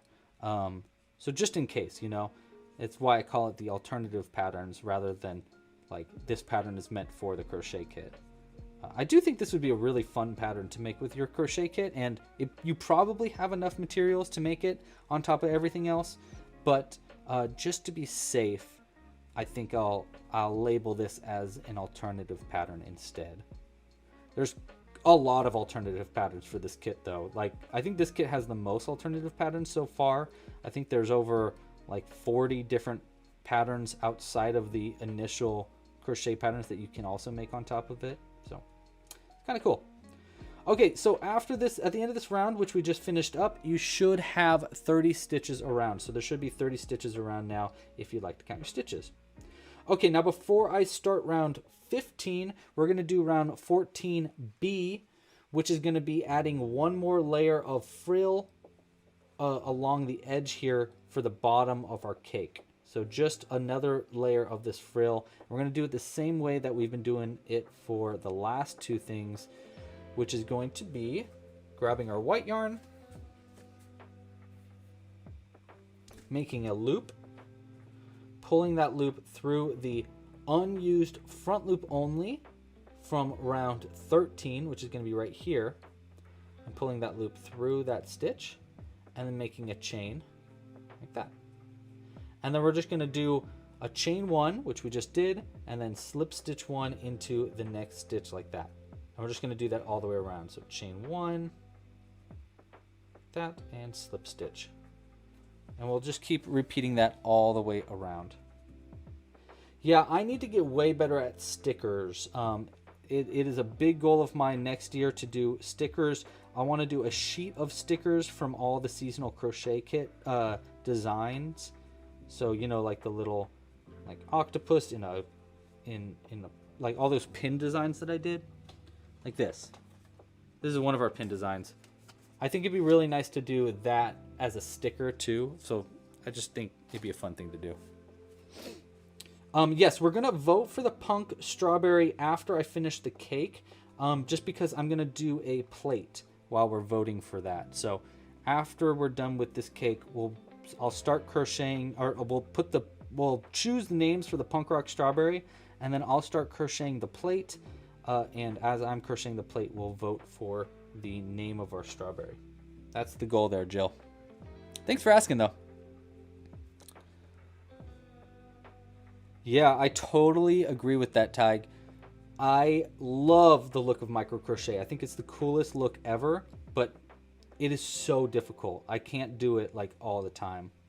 It actually like sometimes gives me a headache, but it does look really, really cool.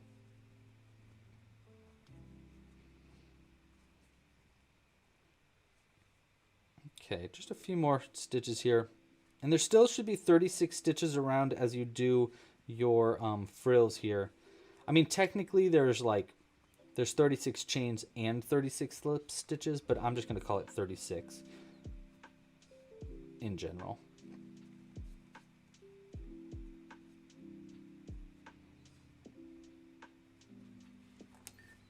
Looks pretty good though. Of course, we still need to figure out how we're going to do a candle. I've got a few ideas though. I think a pipe cleaner is going to be the easiest idea.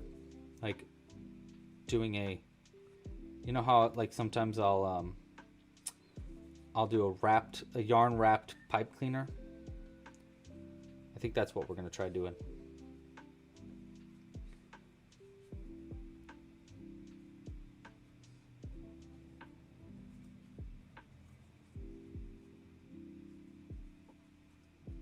You know, I gotta say, for an impromptu pattern, I'm pretty proud of this so far.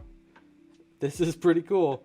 I had the idea, like last night, I was like, okay, I definitely want to do a chocolate cake for my mom for her birthday, but like, I don't have a pattern for a chocolate cake. And I was like, you know what, let's just think this through. That way, like, I have an idea for the live stream, and I'm pretty sure this will work. And it totally worked. Proud of myself. There we go. Okay, so that's going to be all the stitches around for our layer of frosting on the outside there. And you can see how we're closing it in. And this frosting is going to be really nice because it's going to help it really stay sitting straight up too. Okay, we're going to cut the yarn and do another hidden end just to like really hide that end in there. So we'll pull it all the way through. And just like we did for the other frills here, thread it onto our needle. Go into the back of this first chain that we made right here, like that, and then in through where this end is coming out like that, and then back down on the inside of your piece. And we're going to work around this white tail end, and we're going to work around this white tail end that we're about to pull through also. So like this. Ah!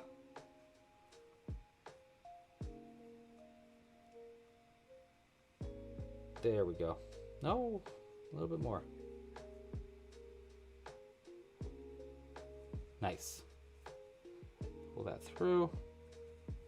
Okay, now we're going to work around these two tail ends as we work our next round of stitches.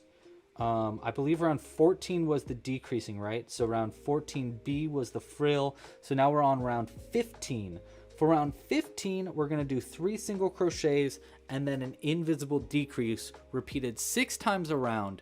That's going to bring your stitch count down from 30 stitches, which is what your current stitch count is, down to 24 stitches around. So you should have 24 stitches by the end of round 15 here. Whew, I hope I said all that right. It felt like I said that right. So there's 1, 2, and we're just going to do 3 around this white yarn just to keep it locked into place. And we'll just stuff that back onto in the inside of your piece. And then we're going to do a sharp decrease. Pull a loop through the next, pull through 2. And then we'll just repeat that all the way around. Hey Carl, how you doing? 1, 2, 3, and then a sharp decrease.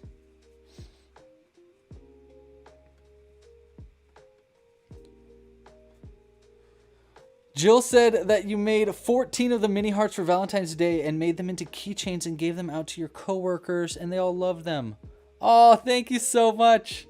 You could make it in 12 minutes? Okay, so I had an idea the other day.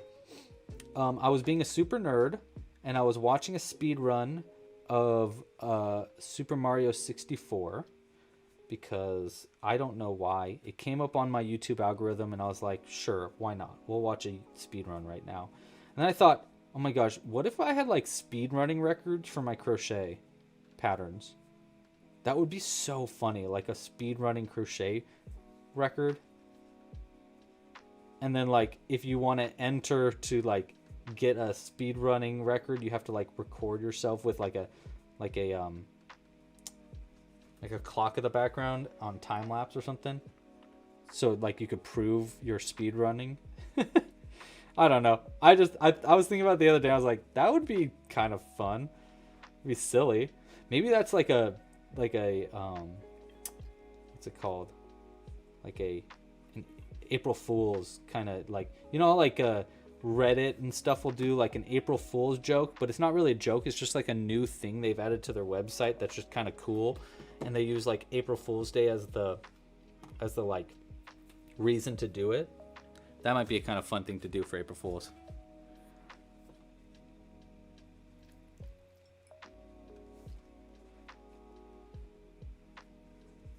That would be actually really funny. I'm going to strongly consider that. That looks really good. This looks really good. I'm so proud of this. It's so cute.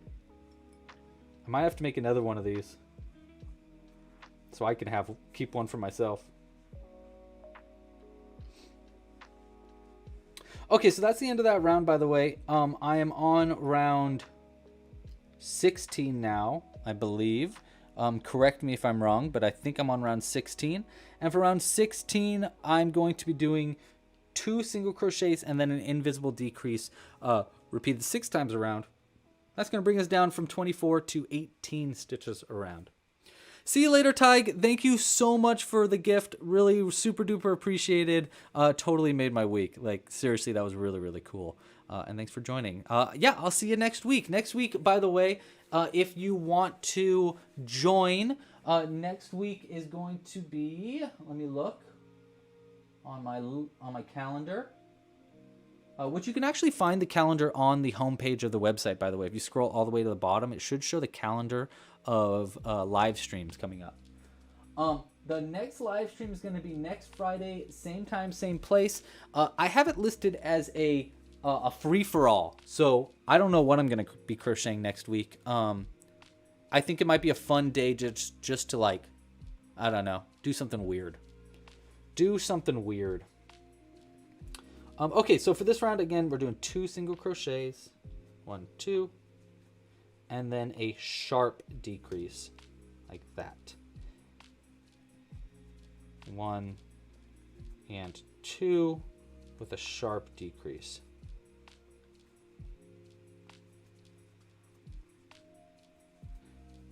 2, sharp. We're almost done though, at least with the cake part. Then we're gonna do a candle, and then we're gonna do a plate as you guys vote for the giant strawberry. 2 and another decrease. There we go, and that should be 18. Nice and easy there. Now before I do the next round, I'm going to stuff it a little bit. We don't need to like overstuff on this pattern, obviously, but let's throw our extra thread in there to start. Grab some of this stuffing, put that in. But yeah, at this point of the pattern, it's just a little easier to get some stuffing in there. You don't need to overstuff it though yet. So I'm just going to go ahead and throw that much stuffing in for right now, and we'll stuff it up a little bit more after this round. So in the pattern, I would say this would say stuff slightly or stuff somewhat. Then the next round will be say stuff mostly and then stuff fully after that. So this next round, by the way, we're doing 1 single crochet, 1 invisible or 1 decrease repeated 6 times around. So 1 single crochet, 1 sharp decrease, 1 and 2 for a sharp decrease. All the way around to bring us down from 18 stitches to 12 stitches around. So by the end of this round, you should have just 12 stitches around. Hey, everybody that's in the chat, thank you so much for joining these live stream crochet alongs. Super duper appreciated. I think it's really fun. And I just love how kind and awesome the chat is. We really do feel like we've got a really cool community here, and it means a lot. So thank you so much for joining. Okay, this is going to be the last stitch there to have 12 stitches around. We just have one more round left for the main part of this cake. Before we do that though, let's stuff it mostly. We'll add a little bit more stuffing here. We'll have one more opportunity to stuff this up after this round, after this next round, but we want to stuff it mostly right now. So I'm making sure that all the stuffing is in all the edges of the piece too as I go.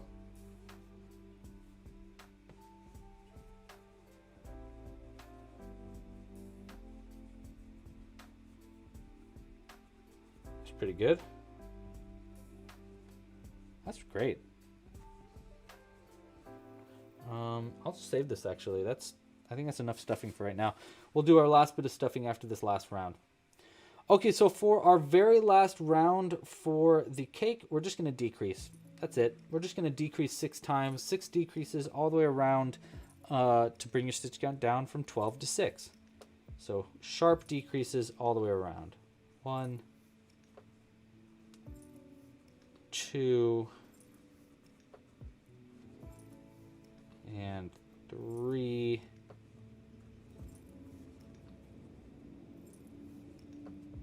4, 5. There we go.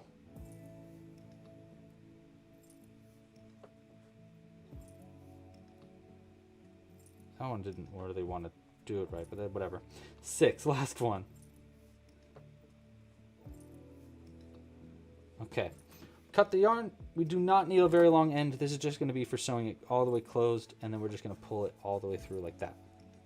Okay, let's stuff it fully now.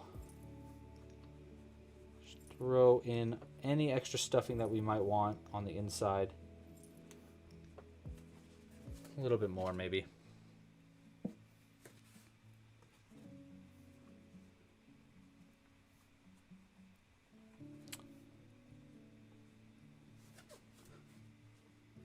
Oh, thank you so much, Belle.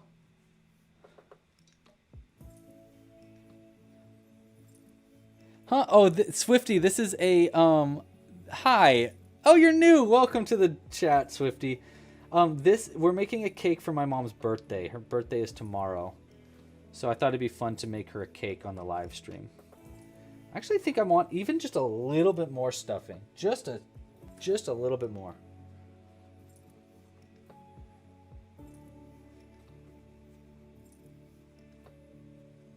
that. And then I'm just going to make sure it's on the bottom correctly. Yeah, good job. There we go. Now we're just going to pull the stitch marker out. We don't need it anymore. And then we're just going to sew this all the way closed with a very simple sewing closed method. If you don't know how to sew closed, here's just like a really quick tutorial. All I do is I thread the end on a needle, and then I'm just going to go through the front loops only from the last 6 stitches around. So if you want to try to find your first one, you count backwards. 1, 2, 3, 4, 5, 6. It's going to be this one. You're just going to go into the front loop only like that. We're just going to do that for all of these front loops around. It's going to help us sew it closed a little bit easier. This one here. This one there. Couple more. There. Let's thread that back on our needle, because we got unthreaded. And then the last front loop only right there. We're just going to pull it all the way, and it'll pull that bottom really tight. See? Close it up. So make sure you have all the stuffing you want before you do that. This one back out. Now I can just take this tail end, or this end of this needle. We can go right down through the center and then out through pretty much anywhere we want to on the side, and just pull it all the way through like that. And we could just cut this nice and close like that. And there we go. We've got our cake finished. At least the main part of the cake. I still will need to add our candle and our plate. So don't worry, the stream's not over. But that's going to be the end of the main section for our cake. And it really does look delicious. I actually absolutely love that. I would totally eat that cake. Okay, let's throw our brown yarn to the side. We don't need that anymore. We will probably want our white yarn still, so I'll keep that out. We're going to not need our green yarn, so we can put this away. And I don't think we need our red yarn, because we should do our candle in a different color. Maybe blue.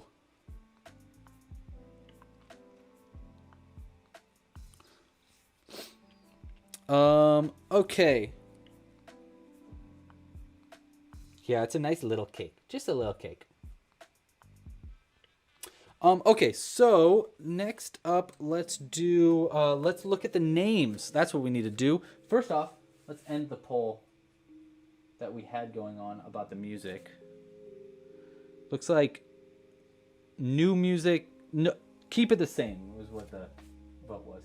Okay, now I'm going to go through and look at my 4 favorite names from the chocolate covered strawberry live stream and choose my favorite. So in the meantime, did you get a Jimbo?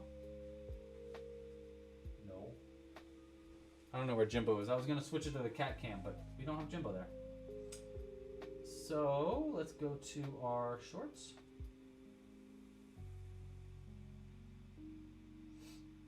The comments, and let's see.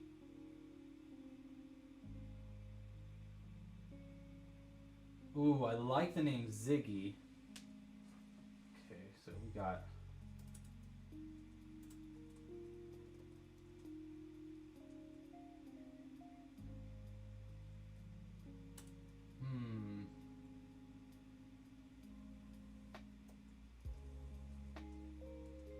pretty easy, simple one there. Quaker dude.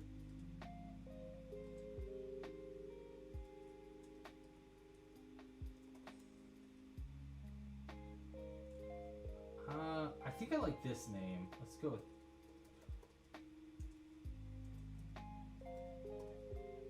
Okay. Alright, I got 4 names for the strawberry. Ready to rock and roll. Name our strawberry...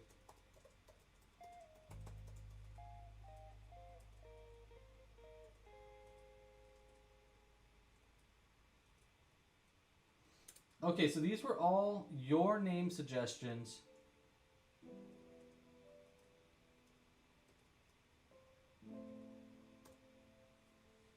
Boom. This is what we're naming, by the way. We're naming this super cool punk rock strawberry from our last live streams.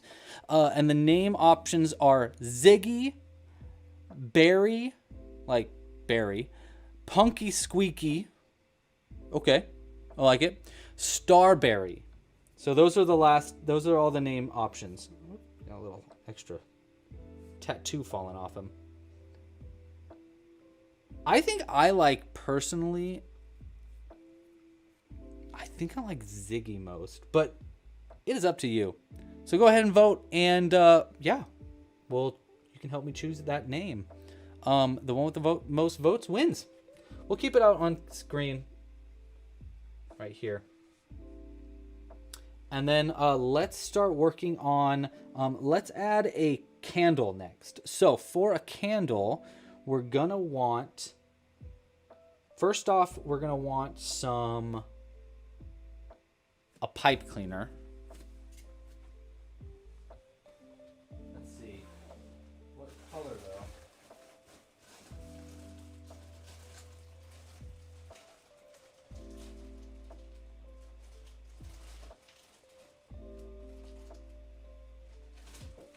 We'll go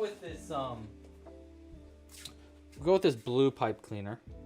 I think blue's a good color for a candle. So we'll go with that. Okay. This is a pretty light. Yeah, that's okay. Okay, so I'm going to go ahead and I'll just cut it. It's already in half, so that's fine. And we're going to add a needle into the very end here. And I'm just going to start to wind it closed around this needle. So basically twist a half of a pipe cleaner up for as long as you want the candle to be. I think that's actually even bigger than we want it, so we can go a little less than that. Okay. And then we're going to take our, let's see, should we do yellow yarn first out the top? And then do white and stuff off the sides. So we'll start by threading some yellow yarn. This is just for the candle, like the lit part of the candle at the top. We're just gonna go through the very top like this, and I'm just gonna go through a few times in the top, leaving it like somewhat loose here. Just a couple of times. And the idea here is we're trying to create like a little flame at the top of the candle. Maybe one more time. That. And I'll come back through it. Like that. And now we should have just these two ends. We can cut these ends like pretty short. Like that. And hopefully it doesn't come too undone. I don't think it will. We're aiming for just like the flame at the tip of the candle, by the way, with that. So hopefully that stays the way we want it to. Next up, we want the main color of what we want the candle to be. So because we have blue yarn, maybe we'll use blue pipe cleaner, we'll use a blue yarn.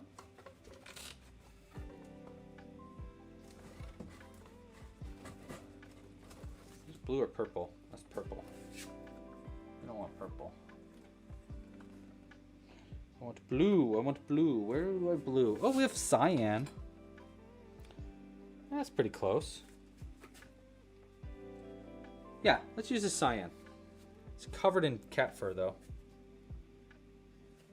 Which, who doesn't want cat fur in their cake, you know? Okay, so we're gonna go like this. So this is how I like to add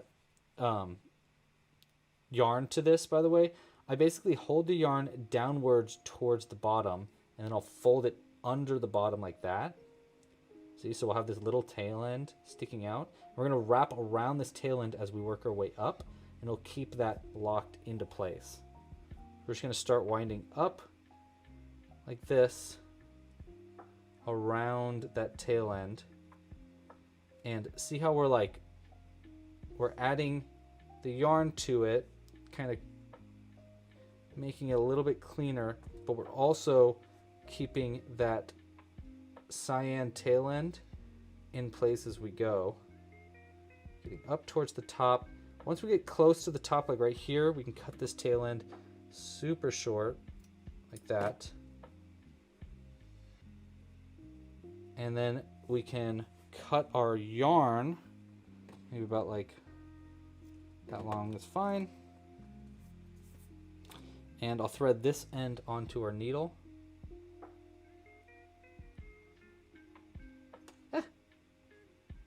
There we go. And we're just going to go into the loop that we created at the top here a few times to keep this yarn locked into place at the top. And kind of fill in the top of this pipe cleaner so that we don't have any of the pipe cleaner fuzz like sticking out.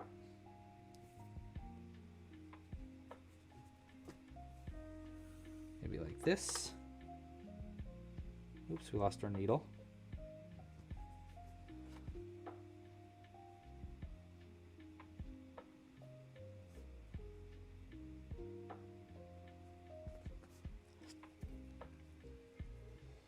And yeah, we're going to do it striped. We're going to add a white stripe to it. So don't you worry about that, Emerald Turtle. And we'll go in again. Like that. And then here's the fun trick for adding yarn to the end here, is we can place our needle downwards like this and wrap around the needle, but keep it like up like this. But if we can wrap our yarn back around the needle, actually, you know, this would be a little nicer if we had a smaller needle. So I'm gonna unthread that one. Let's use a slightly thinner needle like this one. And we'll hold it down like this way. Oops. This way. And we're just going to wrap our yarn around that needle as we go down.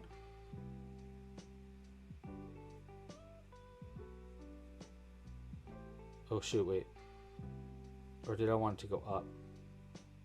I think I wanted this needle to go up.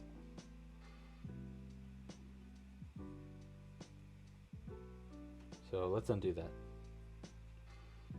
Oops. Okay, let's try this again. Pointing upwards like this.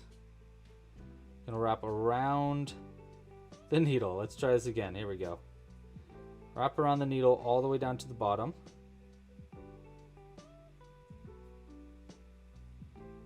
Or close-ish to the bottom. Yeah, that's pretty good. Yeah, like that. Thread this on into the center, the hole of the needle. That. And then pull the needle through all that yarn that you wrapped it around. Like this. This is a technique I figured out in high school. That. It'll hold all of that yarn in place, and we can just cut this nice and close. And there we go. We have it wrapped in cyan now. And then now the last thing we want to do for our candle here, other than just like fixing the flame a little bit, is we want to add just a white. I think it'd be fun to add just like a little bit of white texture to it. So I think the easiest way here is probably actually using this needle again. Thread the white yarn.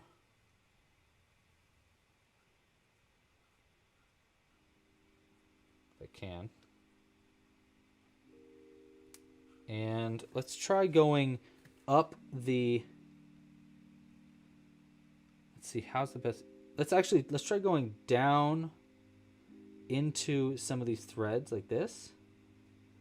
We'll go work our needle all the way down, come out the bottom, pull it out if we can. We might want actually pliers for this. Wait, where did I put my pliers? I remember thinking yesterday, I was like, hey, why are my pliers here?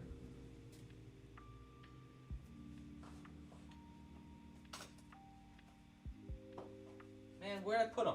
I remember thinking yesterday. Oh, there they are. Found them.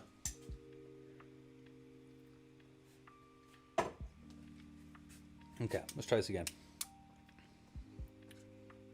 I'm going to grab the end here, pull it through like that.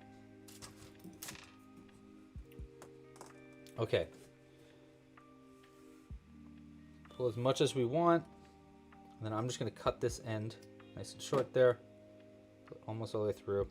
Now I'm going to wrap this up the piece to create kind of a like a stripe thing. Like that. And then I'm going to go back in through the center here.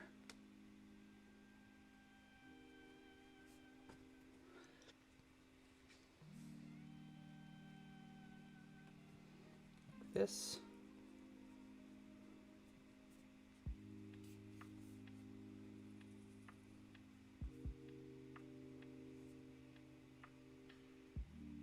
Okay, now we have like, see, we have like a little white stripe on the candle. It's a pretty thick candle, but whatever. And then the last thing we want to do is we want this thread back into all of the cyan yarn. Just at least for like a few stitches, like maybe down to like there. And we're going to use our pliers again to get a better grip on that. Just pull that through, and this should lock that yarn into place also. And we'll just cut this nice and close like that. Push that over, hide that end in a little bit better. Okay, and there we go. We got a little candle. And to make this so it fits right into the top here, I'm just going to twist the ends a little bit here. Just a bit. Oops. Maybe we should twist it the other way, actually. Yeah. So we're just going to twist it a bit. And then cut. I usually like to cut one end. And then cut another end a little bit longer than the first one.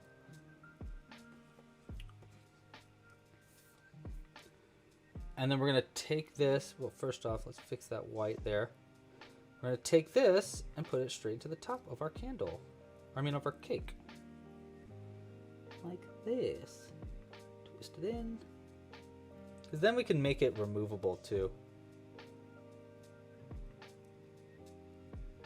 And there we go. We got a little tiny candle in the top of our cake. And I'm going to go ahead and like thread the ends of this yellow to make it more flame-like too.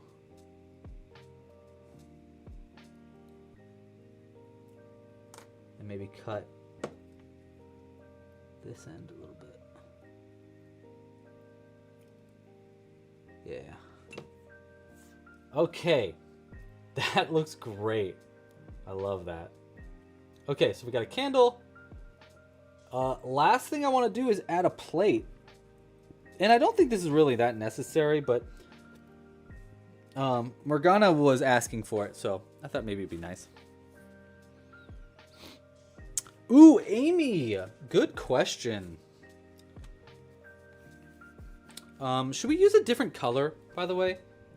Maybe we should use this cyan color for the plate. What do you think? Any questions there?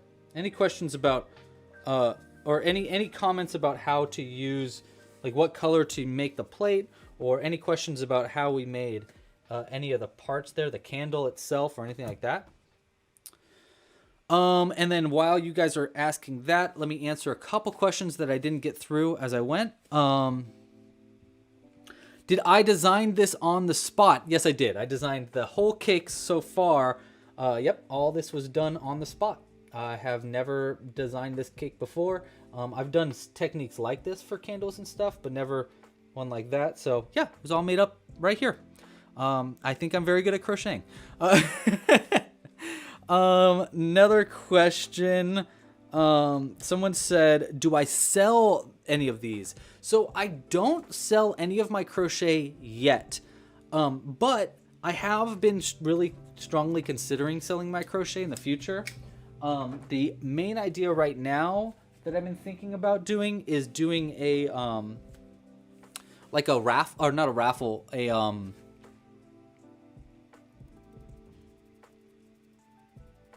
bidding. What's it called when you bid? An auction. I was thinking of starting to do a live stream auctions. So like during the live stream, there's an auction for what we made last week or something, so that like you can support the channel if you want, and that'd be a good way for me to sell the finished projects too, because I never really know exactly how much to sell it for. So I think an auction might like kind of give everybody an opportunity to try to do it. So that's kind of what I've been thinking. If you think that's a good idea, let me know in the comments. Actually, that'd be really great. A blue and white plate to match the candle. I like that idea, Amy. That's fun. Like we could change colors. Too, maybe.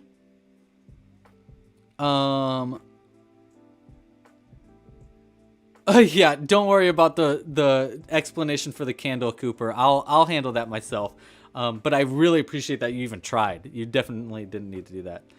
What are we gonna name the cake? We're definitely gonna have my mom name the cake, so I'll have her name the cake later. Oh, yeah, someone asked any tips on blocking crochet projects to make them lay flat. Yes, I do.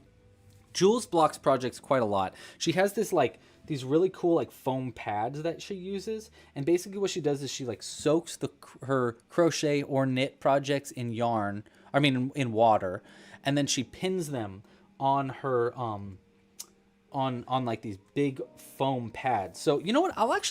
I'll work with her. Maybe we can do a tutorial together. That might be really helpful for you guys. And I know she'd be really good at doing one of those tutorials. So I'll work with her on doing a tutorial for blocking projects to maybe help you out there, Amy. Okay.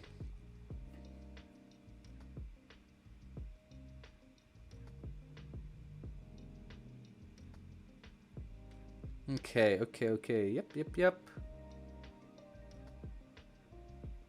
All right, cool. Seems like we got a lot of people saying we should do blue for the plate. So let's go ahead and do that. The plate's going to be pretty simple. Basically, we're just going to be increasing it larger than the bottom of this is. Doing a little round for like a stand for the plate. And then doing some fancy footwork on the edge of the plate to make it kind of a fancier plate. So we're going to start by doing a magic loop with our yarn here. And like I said, we're using our blue yarn to make it match the candle at the top. So we'll go ahead and throw these guys to the side, give a little bit more room for the video. Actually, let's put our cake right here now. All right, so we're going to start with the magic loop. And we're going to do round 1. It's going to a lot of this actually is going to be very similar to the cake itself, and should be relatively simple. So we're going to start round 1 by doing 6 single crochets into the magic loop. Not too crazy, just 6 single crochets into the magic loop. And hey, if you like this video, again, please consider liking down below, subscribing to the channel if you've never subscribed before. And yeah, thank you so much for supporting the channel. I really appreciate it. 1, 2, 3, 4, 5, 6. And we'll use a little bit of this just for keeping track of the ends for you guys. I don't need it. I don't need no stinking stitch marker. No, but it is nice to keep track of where the ends of the rounds are. I'll pull that through. Pull the stitch marker around. And we'll continue on to round 2 of the plate.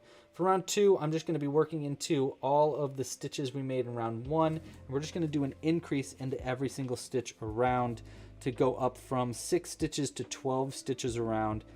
Make sure to work around your tail end like this as you go. Just to keep it locked in, and so that you can just hide this end on the inside as you go. I'm just going to work around it for the entirety of round 2 here, and just continue doing an increase in every single stitch all the way around.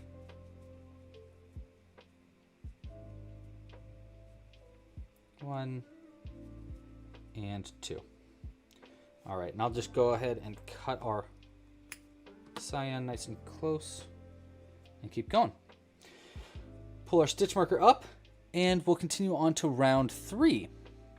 Yes, please vote on the name. We have 40 votes so far, and it looks like one of those names is winning by kind of a long shot, which is great. It's not the one I voted for, but that's totally fine. It's not up to me. It is a really pretty blue, right? Style and leather. Yeah, this is part of our. This is actually part of the yarn in this season's crochet kit. Our cyan color. It's also called sky blue, is what we call it too. For round 3, we're doing a single crochet into our first stitch, which I just did, and then an increase into the next stitch right here. Boop and boop. And we're going to repeat that process 6 times around to go up from 12 to 18 stitches around. So you should have 18 stitches by the end of round 3, which we're currently working on.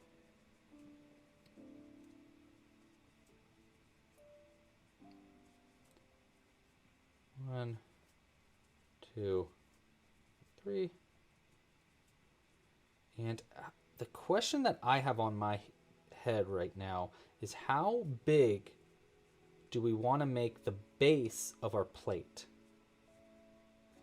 You know, like, so we're gonna have a little tiny rim of the plate like standing up, like to help like the plate stay upright. So it's not just like a big flat circle. It actually looks more like a plate.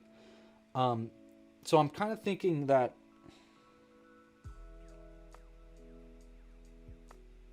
the bottom should be as wide as the cake. That's what I think. Okay, so we're just gonna keep going now. For round 1, 2, 3, 4, we're gonna do 2 single crochets and then an increase repeated 6 times around. That's gonna bring you up from 18 to 24 stitches around. What size is my yarn? So our Club Crochet Amigurumi cotton yarn is our special yarn, and it is worsted weight size. It's a little kind of like a thick worsted weight. The reason that it's a little bit thicker is that it is comprised of like a multiply fiber. So basically, normally yarn is like a certain ply, which means that there's a certain amount of strands that are woven or that are spun around in a circle to make the yarn. And normally for yarn, at least for cotton yarn, normally it's a 4-ply yarn, which is kind of the case here. We do have a 4-ply yarn. It is 4 strands woven together, but each of those individual strands are themselves compiled of, I think, a 6-ply. So if you look like really close here, you'll see. And I know I'm going into detail here for a simple little question, but it does answer the question pretty well. So see how like there's 4 strands here, but each one of these strands themselves has like 1, 2, 3, 4, 5, I think 6 strands, maybe 5. Anyhow, the reason I'm bringing that up is because doing that makes it a lot like a thicker, like slightly thicker than just a worsted weight. I mean, it is still a worsted weight, but it's just a little bit thicker. It also makes it way more dense. It's a very dense yarn, which I really think is great for amigurumi, but it's also really great for beginner crocheters because it's really hard to accidentally split the yarn. Okay.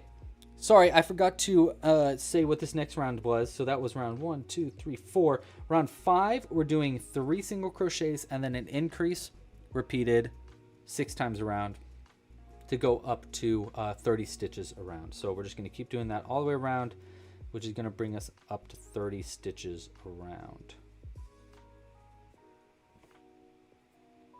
Get our cat fur out of this yarn as we go. We're almost done, by the way. Once we finish this plate, I think that'll be it. It's kind of a long live stream today, but thank you guys so much for joining and being a part of it. Super appreciated. Thank you all for your feedback. Thank you all for wishing my mom a happy birthday. I think we're going to Buca di Beppo for her birthday, so it should be pretty fun. And I hope she likes the new little cake that we crocheted her. Okay, just a few more stitches in round 5 here. and 4 and 5. Okay. We're going to do one more round like normal, because we do want this to be bigger than the cake itself. So we want one more round like normal. So what we're going to do on this next round, round 6, is we're just going to do 4 single crochets and then an increase repeated 6 times around. Sorry, I wanted to check the battery on my computer real quick. Okay, so 1, 2, 3, and 4 single crochets, and then an increase after that, repeating 6 times. That's going to bring us up from 30 stitches to 36 stitches around, which is going to be the final stitch count for this round. And then I've got a plan. I got a plan after that.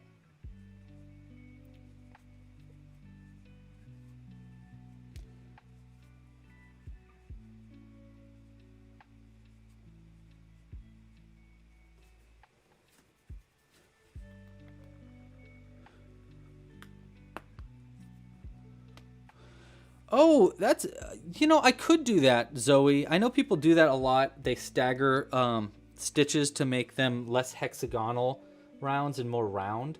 The thing is, because I'm going to be adding like a lacy kind of texture to the end of this, I don't think it really matters. But I definitely could do that. Stagger increases around. I should do a tutorial on how to do that and why you might want to do that.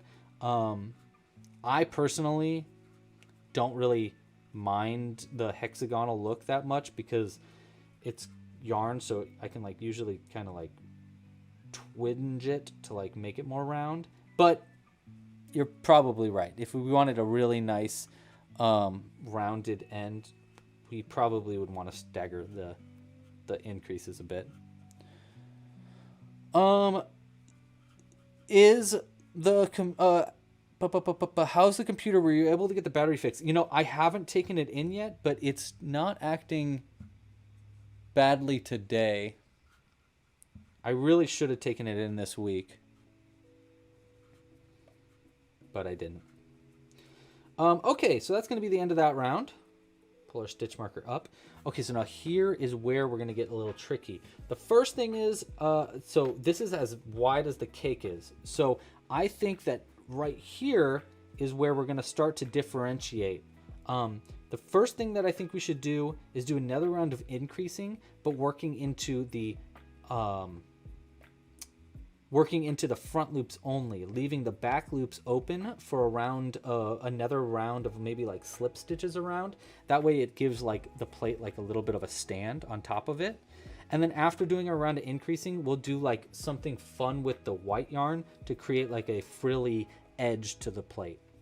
So let's start by doing a round of increasing, working into the front loops only. So we're on round 7 now. And for round 7, we're going to work into the front loops only, all the way around, only in these front ones. And we're going to do 5 single crochets and then an increase, repeated all the way around, working into these front loops only. So 1, 2, 3, 4, and 5, and then our increase. 1, 2, 3. Yeah, 1, 2, 3, 4, and 5, and then our increase right here. Like that. See, so it's creating it it's going to make it angle up just a little bit, and then we're going to work stitches into those unused back loops only to create just a little bit of a base so that the plate stands up a little bit cleaner. I'm also going to start trying to crochet just a little bit tighter. That's not really that important. It's just what I'm going to try to do, just so that the edge of this plate has a little bit more of a a little bit more density and a little bit more structure to it. So I'm trying to crochet just barely a little tighter. I don't know what I'm going to do for the round after this just yet. I know I want to do some kind of frilly thing, but yeah, let's find out.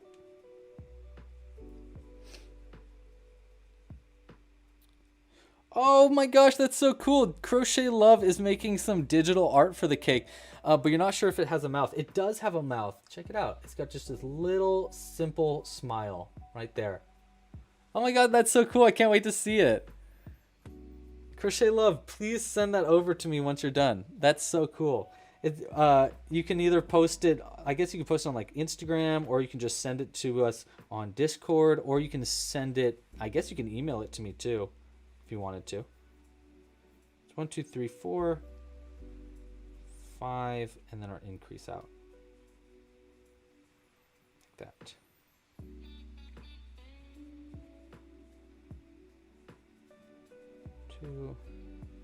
That's so cool though. I really can't wait to see artwork for it.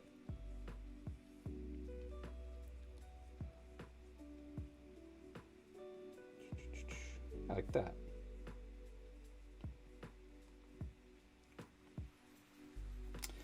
Yeah, Cooper has a little that little tool icon next to it because he is a moderator for the live streams, so that he can, you know, help me make sure that everything's running smoothly. He's extremely helpful.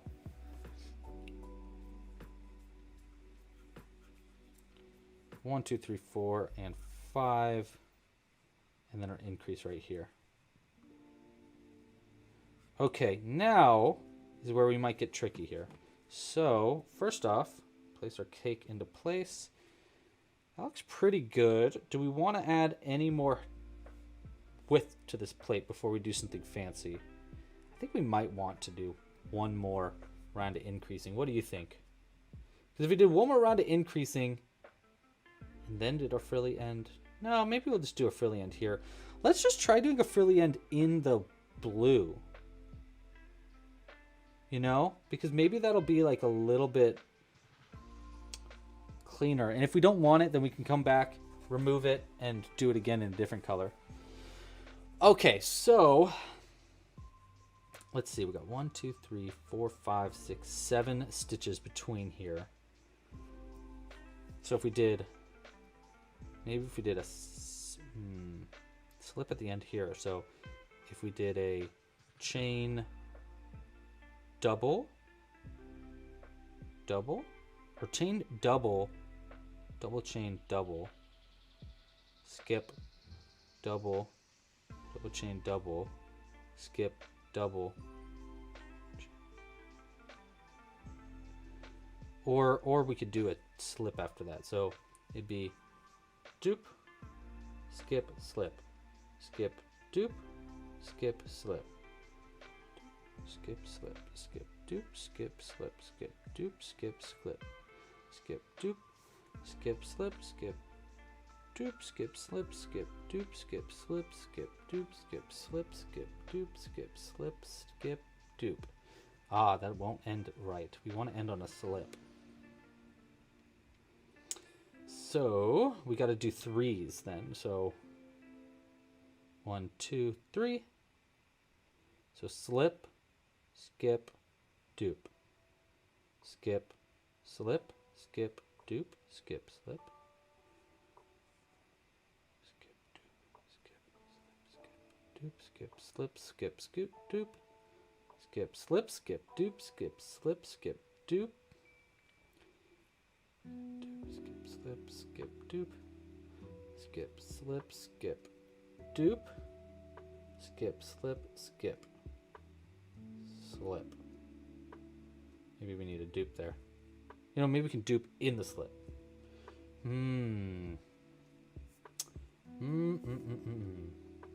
I don't think that's gonna work. Okay, so let's try skip, slip, chain 1,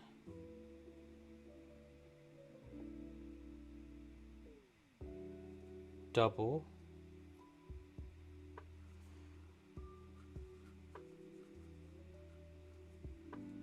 that,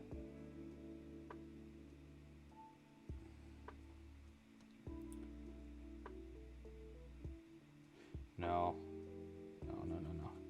sorry, I'm just thinking. I mean, we could do like the simple frill that we did before, but I think I want to do something a little fancier. I'm practicing spells, yes. Skip, skip, skip, doopity.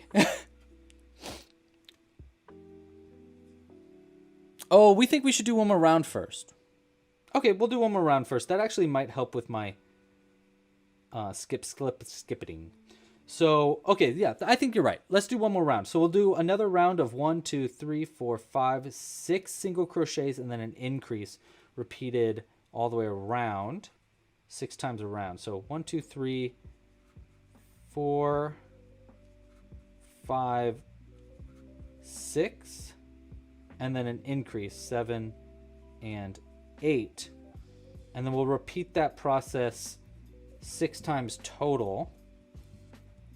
Which will bring us up to 48 stitches around. Is that right? 1, 2, yeah, 48. 3, 4, 5, 6. Then our increase here.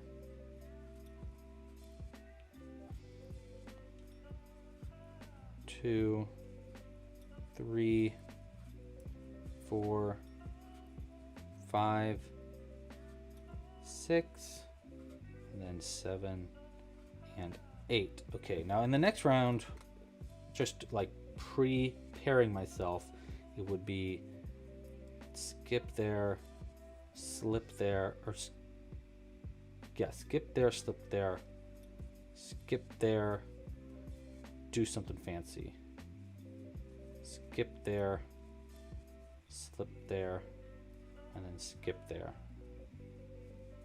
Let's see if we do that again. We went slip, skip, bloop, skip, and then repeated. Skip, slip, skip, bloop. No, see, that won't be enough. Oh, yeah, it will actually skip. Bloop. Yeah, it will. Okay, that'll work. I got a plan.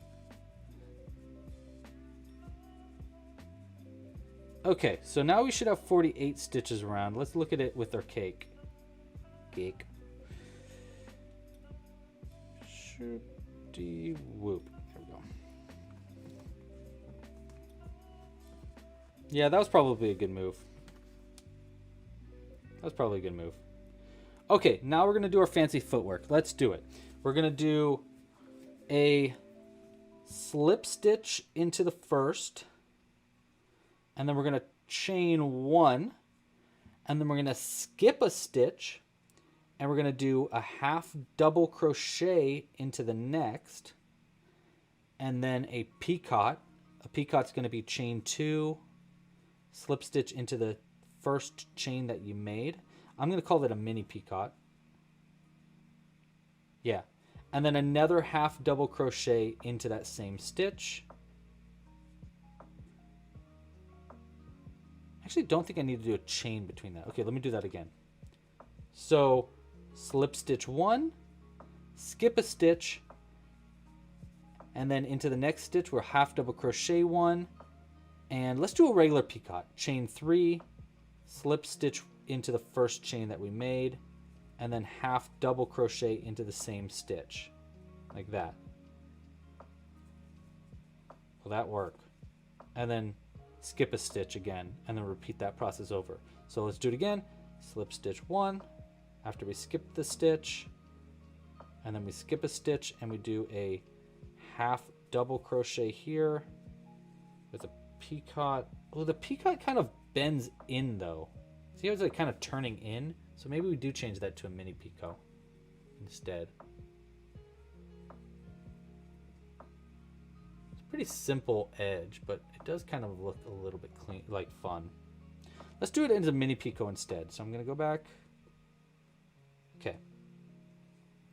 Mini picot, so that's chain 2 only. Actually, you know what? We're just going to chain 2 and then half double crochet into the same stitch. We don't even need to do a mini picot. It'll be more rounded, but it'll be cleaner.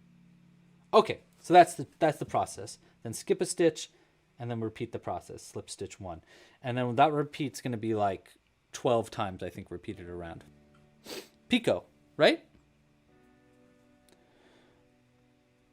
Yes, this part will be on the written pattern.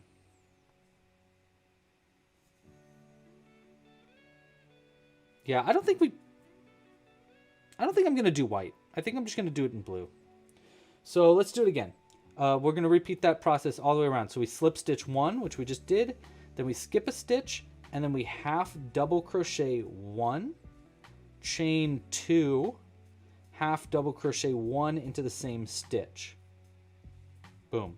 And then we skip a stitch and we repeat that process. So slip stitch 1 after the skip, skip a stitch, half double crochet 1, chain 2, half double crochet 1 into the same stitch. And so you're just going to make this like rounded little like kind of shell around the edge, which will I think will look pretty nice with our cake. Okay, skip a stitch, slip stitch 1, skip a stitch, half double crochet 1, chain 2, half double crochet 1, then skip 1 and slip stitch 1 after that. Right? See how it's like kind of making this like fun little edging? My only problem here, that it does want to bend up because of the way that, but actually bending up isn't a bad thing, right? Like it'll look like that. Might cover the face slightly, but it'll look kind of cute, I think. I think it will. Or we can fold it down like that. If we did a chain between the slip stitches, it might flatten it out better, but I think it kind of looks more like a plate this way. So we'll keep going. All right, so we started that next repeat. We slip stitched, we skip 1, we half double crochet 1, we chain 2, half double in the same stitch, and then skip stitch. And then repeat the process. Slip 1, skip 1, half double, chain 2, half double in the same stitch, skip 1, slip stitch 1, and at the end we're probably going to have to slip stitch to connect everything. Skip 1, half double, chain 2, half double in the same. Yes, the pattern's definitely going to be on the website after this, Swifty. It might be available for members exclusively very soon, but for today and like after the stream tonight, I'll put it on the website, and then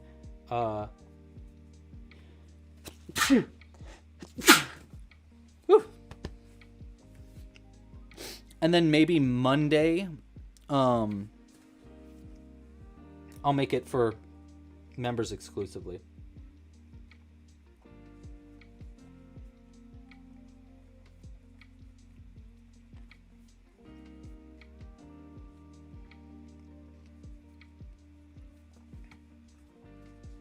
Yeah, actually, I could try blocking it to lay it flat too.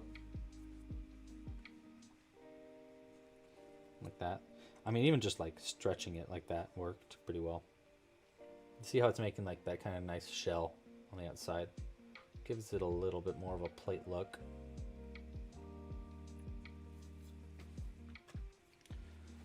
Okay, skip 1, half double, chain 2, half double in the same stitch. This might be just a cute coaster thing too. Skip 1 and slip, and skip 1 and do our half double trick.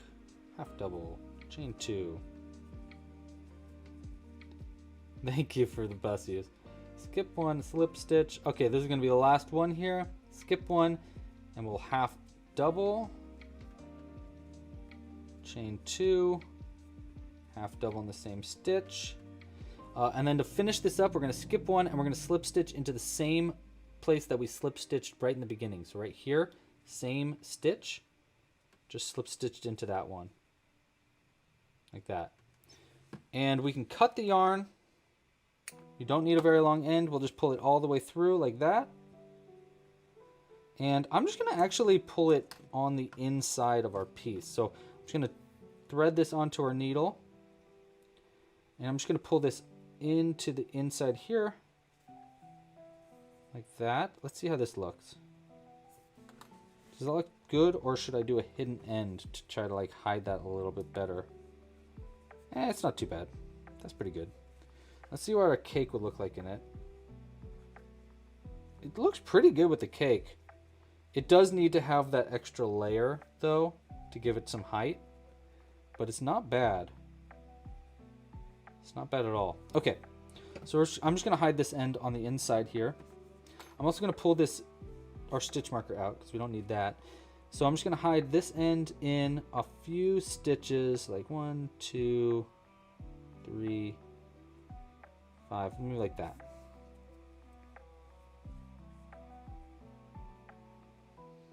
And then we're going to do a layer on these unused back loops only too, to add some height. Whoa, deja vu. Having deja vu. Weird. Okay, let's get our yarn again. And I'm going to add a layer on these unused back loops only from round, what was that, round 6? So I think these are round 6's unused back loops only. We're going to do, I think we can do just a slip stitch into each of them, and it'll make a really nice clean bottom of our piece. So I'm going to make a loop with our cyan here.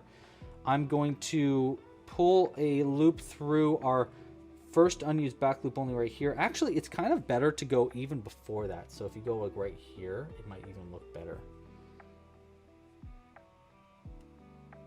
Well, whatever, we'll pull through that and then pull a loop through like that.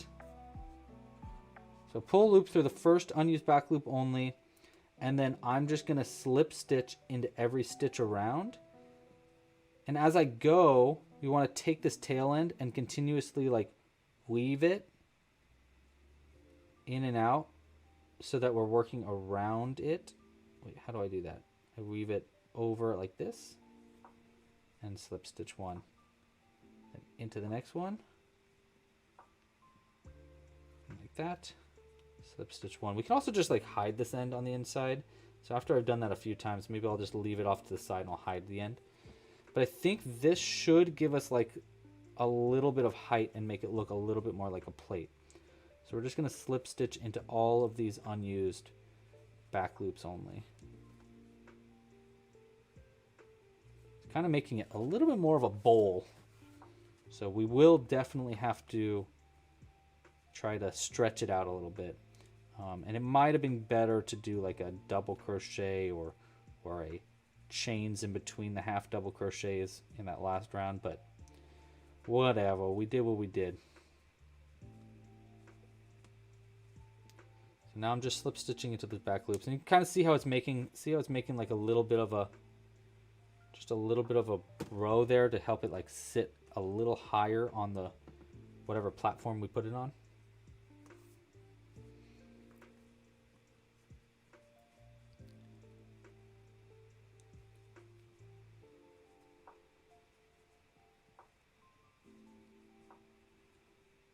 Okay.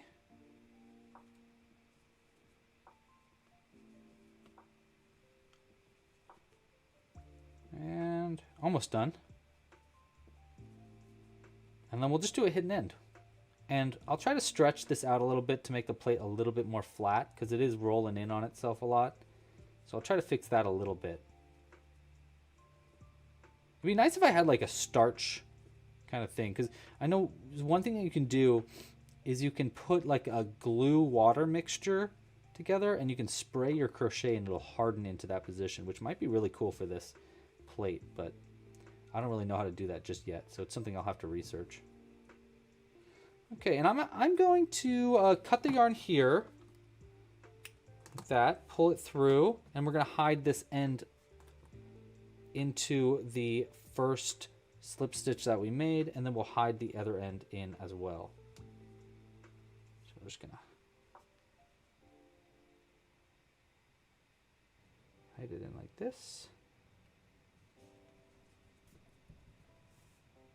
that into the inside of that last one, and then into the bottom. So a few stitches here just to make sure it's really hidden on the inside. And then with this other tail end, I'm going to do the same. We're just going to hide this onto the inside of a few stitches here just to really make sure everything is locked into place and that nothing comes undone. Like that. Okay, and we'll cut these ends nice and short. Boop. And boop. And let's stretch out our crochet a bit to make it more purdy. Okay, and we'll boop it on the inside so that it kind of rolls up like a plate a little bit more. There it is from the top. Here it is from the side. And here it is from the bottom. Place our little our cake there. And voila. Wait, hold on. I want to insert this a little bit better. Like that.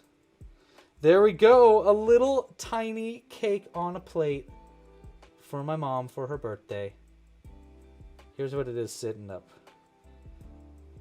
Oh, it looks so cute. I wish you could see it from my perspective. I mean, it looks really cute from this perspective too, but when you're lowered down towards the ground, it looks really cute like this.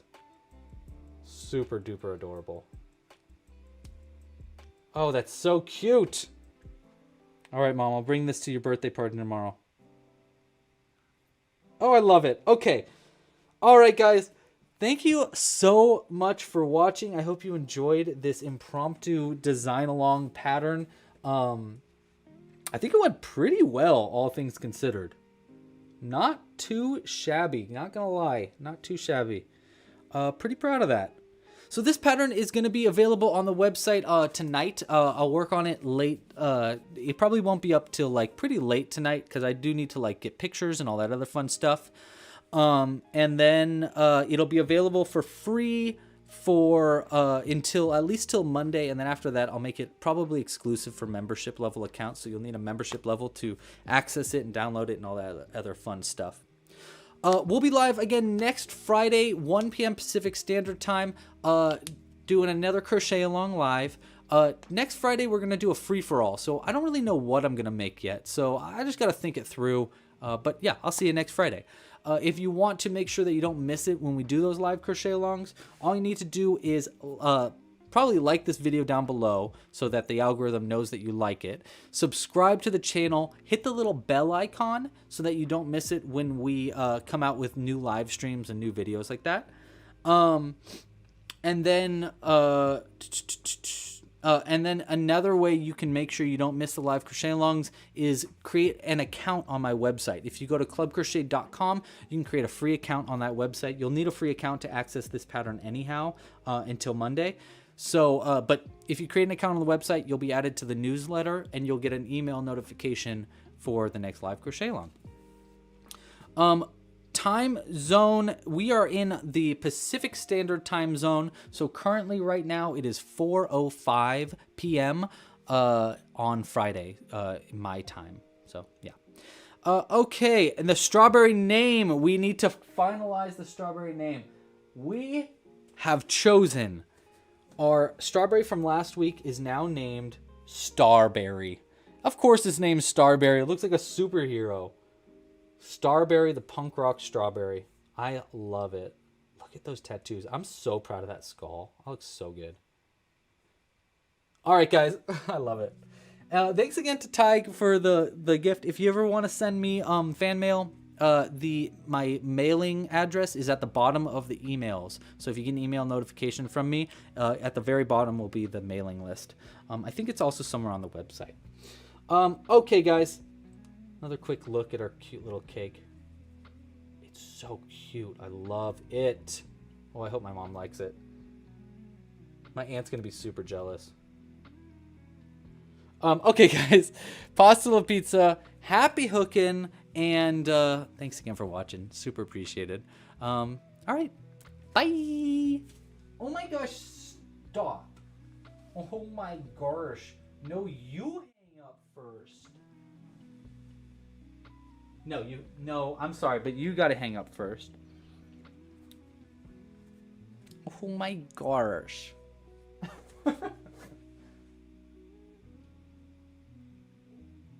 Man, I'm obsessed with this backdrop that I made. I'm gonna redo this backdrop probably for the space themed crochet kit, but like, look at how cool it is. Wouldn't this be a really cool video game? I'd be so into that. I gotta do something with that. Okay, anyhow, bye!